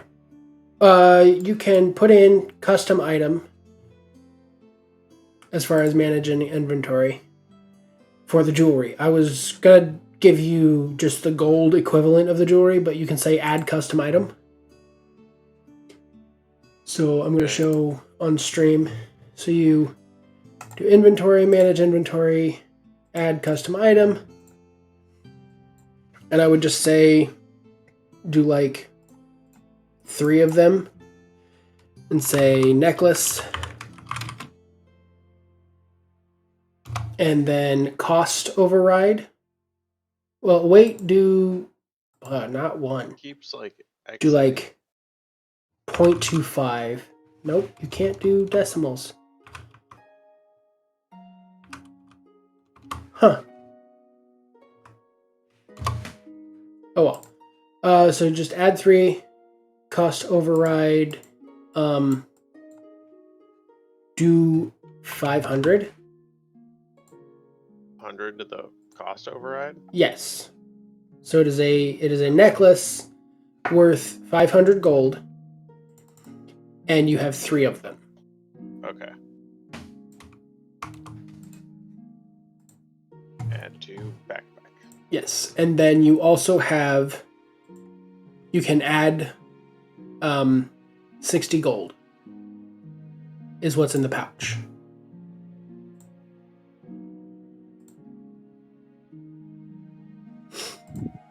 Sorry. 60 gold, you said? 60, yes. Sorry if you hear that. Oh, no, you're fine.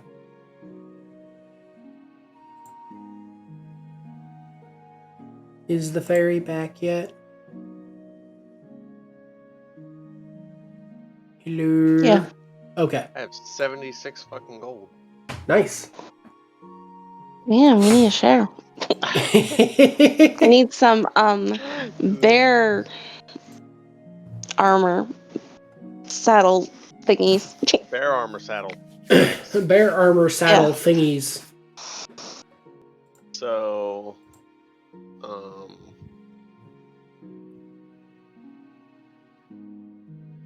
what do the clothes do anything?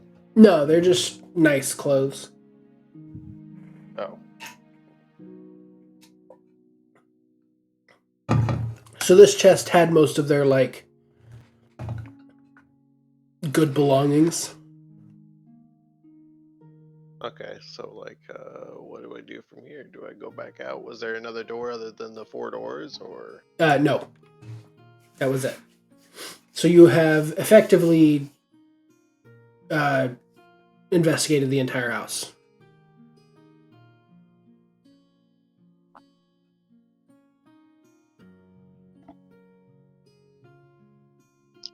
Okay. Okay. I'm gonna go back downstairs and I guess exit the doorway, and I should be back outside the end of the doorway, right? Yep. Yeah, you'll be back out into the field. Okay. Yeah, because as you walk up to the doorway, you see the field. Okay. You can see outside of a window and you see Verdun, but you see outside the door and you see a field. Then I shall, I guess, exit and come around the back side of the doorway to you guys. Okay, so as you come around the side of the door, you see out where we saw was out through into Verdun, and we are all just kind of standing there, like, watching and looking at you, like, what was going on? You're gone for a bit. Are you good? Yeah, I'm great. I'm gonna, here you guys go. I'm gonna hand you guys both 20 gold. 20 gold? Oh, Each. nice. Where did this come from? Yeah, where'd you get 20 gold from? Or I guess 40 gold? I got 60! You got 60? Where the heck did you get all this gold? There's just a dead couple in there. They were really nice. Had some nice clothes. There was a... Wait, you saw dead bodies? On the other side of the door. Yeah. Lee walks around the door and sees the other side looking into the building. And so Lee is also going to have to do... Fuck, where'd it go? Perception. And he's going to go in. Like, you totally missed this. I'm going in. And he's immediately just going to notice there's a kitchen area, essentially. That's what the table is. It's the setup for their kitchen. And he says, fuck it. Hey, I'm making more food and I'm going to sleep here. Because I'd rather sleep inside of a house. Here? What? Nothing. Says, I would rather just sleep here if we're going to... Because it's getting close to nighttime anyway. I'd rather sleep inside a building, wherever the fuck this is, than sleeping out in the middle of no fucking where. So I'm going to make dinner if y'all want to come in and have dinner before bed. Wait, are there dead bodies in there? I don't see any dead bodies. Up in the second floor, up on the second floor, there's a couple bedrooms. There's some dead. Wait, there's a second floor? And he kind of looks up. Holy shit, there is. And he just kind of starts going up the stairs. And then he ends up seeing all the stuff you saw. And yeah, there's you like just, a dead couple. It looks like one had cancer or something. You see him walking down the stairs, and he's like white as a sheet of paper. He goes, yeah, there's, and he just falls flat on his face. He doesn't like dead people. Pass the fuck out. How long have they been dead? How did they die? So Lee's out. Well, they look conditions. Like old people. Unconscious. Should we get Lee up? Wait, the old people are unconscious? Or no, Lee's I set Lee's condition to unconscious. Oh. He just like... Well, 40 said they look like old people, and then you're like unconscious. Just like, did you just rob people who were sleeping that looked dead? No, they're dead. They're desiccated and dead. That's why Lee passed the fuck out. He went upstairs and he saw 2 dead bodies, and he's just like, yeah, yep, poof. So Lee's like face first into the ground near the foot of the stairs. I'll pick him up and throw him onto the... Is there a couch in the room? Yeah, there's like a less nice bed than the beds that are upstairs, but there's still a bed. There was a couple beds. Yeah, there's a couple beds on the bottom floor. Okay. I guess. Who's making us dinner now? Hey, I was gonna say he's fucking out cold. Wake him up. I'll grab a fucking broom and I guess I'll wake him up.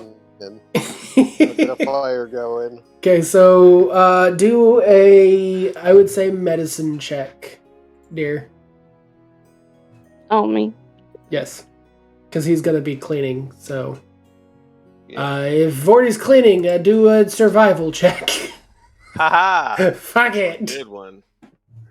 Oh, that's okay. You get it fairly well. It's a really dirty house. Medicine? Yeah. Yeah, it's a really dirty house. Okay, so I'm no longer unconscious. So you do as good of a job as you can be expected with you just having a broom. You're not like Howl's Moving Castle level of clean, but you're gonna... Is it one of the straw brooms that really suck? Yeah. I got the leaves off the floor. Yeah, you at least got like the cobwebs and the leaves and the dust up and cleaned up. And just kind of brushing it right out into the field. And wait, at is this the point, tiefling still with us? Elric would have come inside, and he's assisting you in that process. Which, fuck it, we'll have him roll as well. It's not fall You right. didn't share any gold with him. He rolled an 8, so he's kind of helping you. You're both doing about the same job. Happy to be here. So then I'm going to roll a survival check to make dinner. Just to see how well I can make dinner, and I make a bomb-ass stew. Because I rolled a fucking 9. 19, I mean. I rolled a fucking 19. You have an almost 9 I'm getting bonus. tired. But rolled 19 and I got it plus 8. But so I make a nice stew. We have dinner. There's something I can do with the work. Or when you finish long rest. Okay. You can cook a number of traits equal to your proficiency bonus. Special treats last 8 hours, and after being made, a creature can use a bonus action to eat one of these treats and temporary points. Okay, so never mind. I didn't know if there was something I could do with the fact that I'm a chef, but I can't. So I Did you say we long rest? Yes, so we're going to be taking a long rest. Spells restart. Do we want to all sleep downstairs? Do we want to sleep up in the other rooms that are uninhabited? And just keep the one room with the bodies? Or do you and Elric dispose of the bodies? Need your own personal room. No, And I was Elric, more so you and I'm Elric gonna kind of have like Elric- get the bodies out at least. Me and Elric are gonna go up into the room with the bodies, close the door, and when the door opens, the bodies are gone. Oh, okay. Did you eat them? Or did you just Maybe yeet him out the window? Dungeon Master doesn't even know. Did you just yeet him out of a window or something? The door was closed. They're in the chest, aren't they?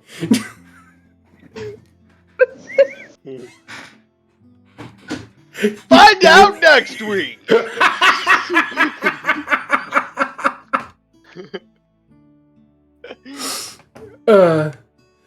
Okay, but we are going to do a long rest and then probably call that a night for us. But confirm. Alright, so we should all be back up to full spell slots and full health. And with that, we will wrap up for the night. We're going to come back. So, is anyone sleeping in the room that the elderly couple were in? Are we just going to tell Elric that he's going to sleep there? Oh, you both are going to sleep in there? Yeah. There's one bed.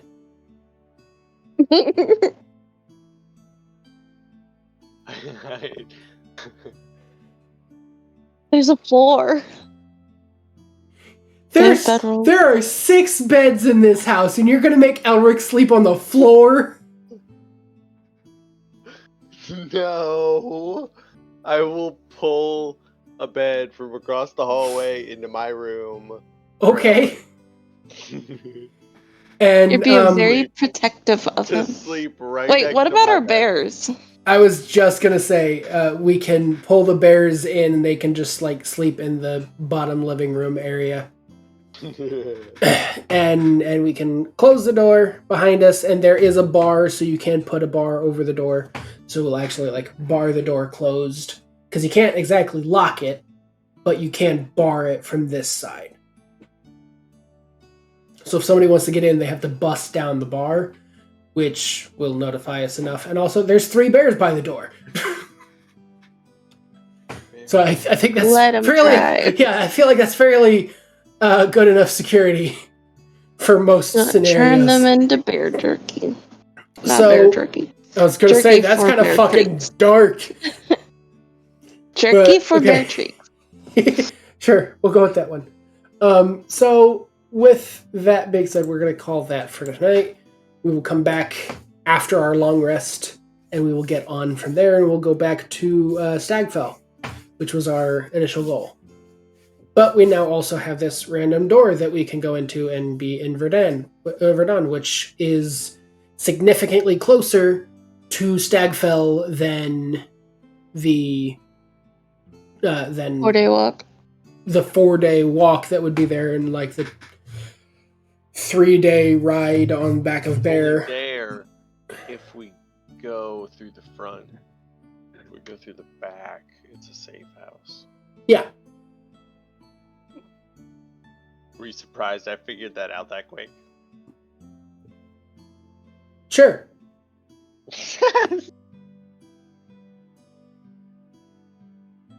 I think you'll find if you use certain keys, certain sides of the door will become certain things. Because you can still go to Verdun with that door. You don't have to like go out and go around to be able to go into Verdun. You can put the key, the emerald key, into the door of the house, and then you'll go into Verdun. The key is your selector switch, essentially. It's just which direction the orientation of the door is as to whether or not you're walking into town or walking into the house. 2 maps drawn. A house. Like, what the fuck? Yeah, it's effectively kind of a fast travel system that I like to use, which is why Fairy was so like erger about it. Been used like 2 or 3 times. At least 2, possibly 3. Maybe. Definitely. I realize I've been on just chatting for a while. Oops. Oh well, you're just seeing a character sheet most of the time anyway. Alright, well, with all that being said, I'm going to wrap up for the night. I will see you all later. You guys wanting to hang out afterwards, or? Sure, for a second. Okay. Well, I'm going to mute then. And then I'll wrap up. Alright, so we will see you all on Monday. Monday when we're starting a new series of gaming. But I will see you all then. And until then, be good to each other. Stay out of trouble. Have a good night. See ya. Have a happy holiday too.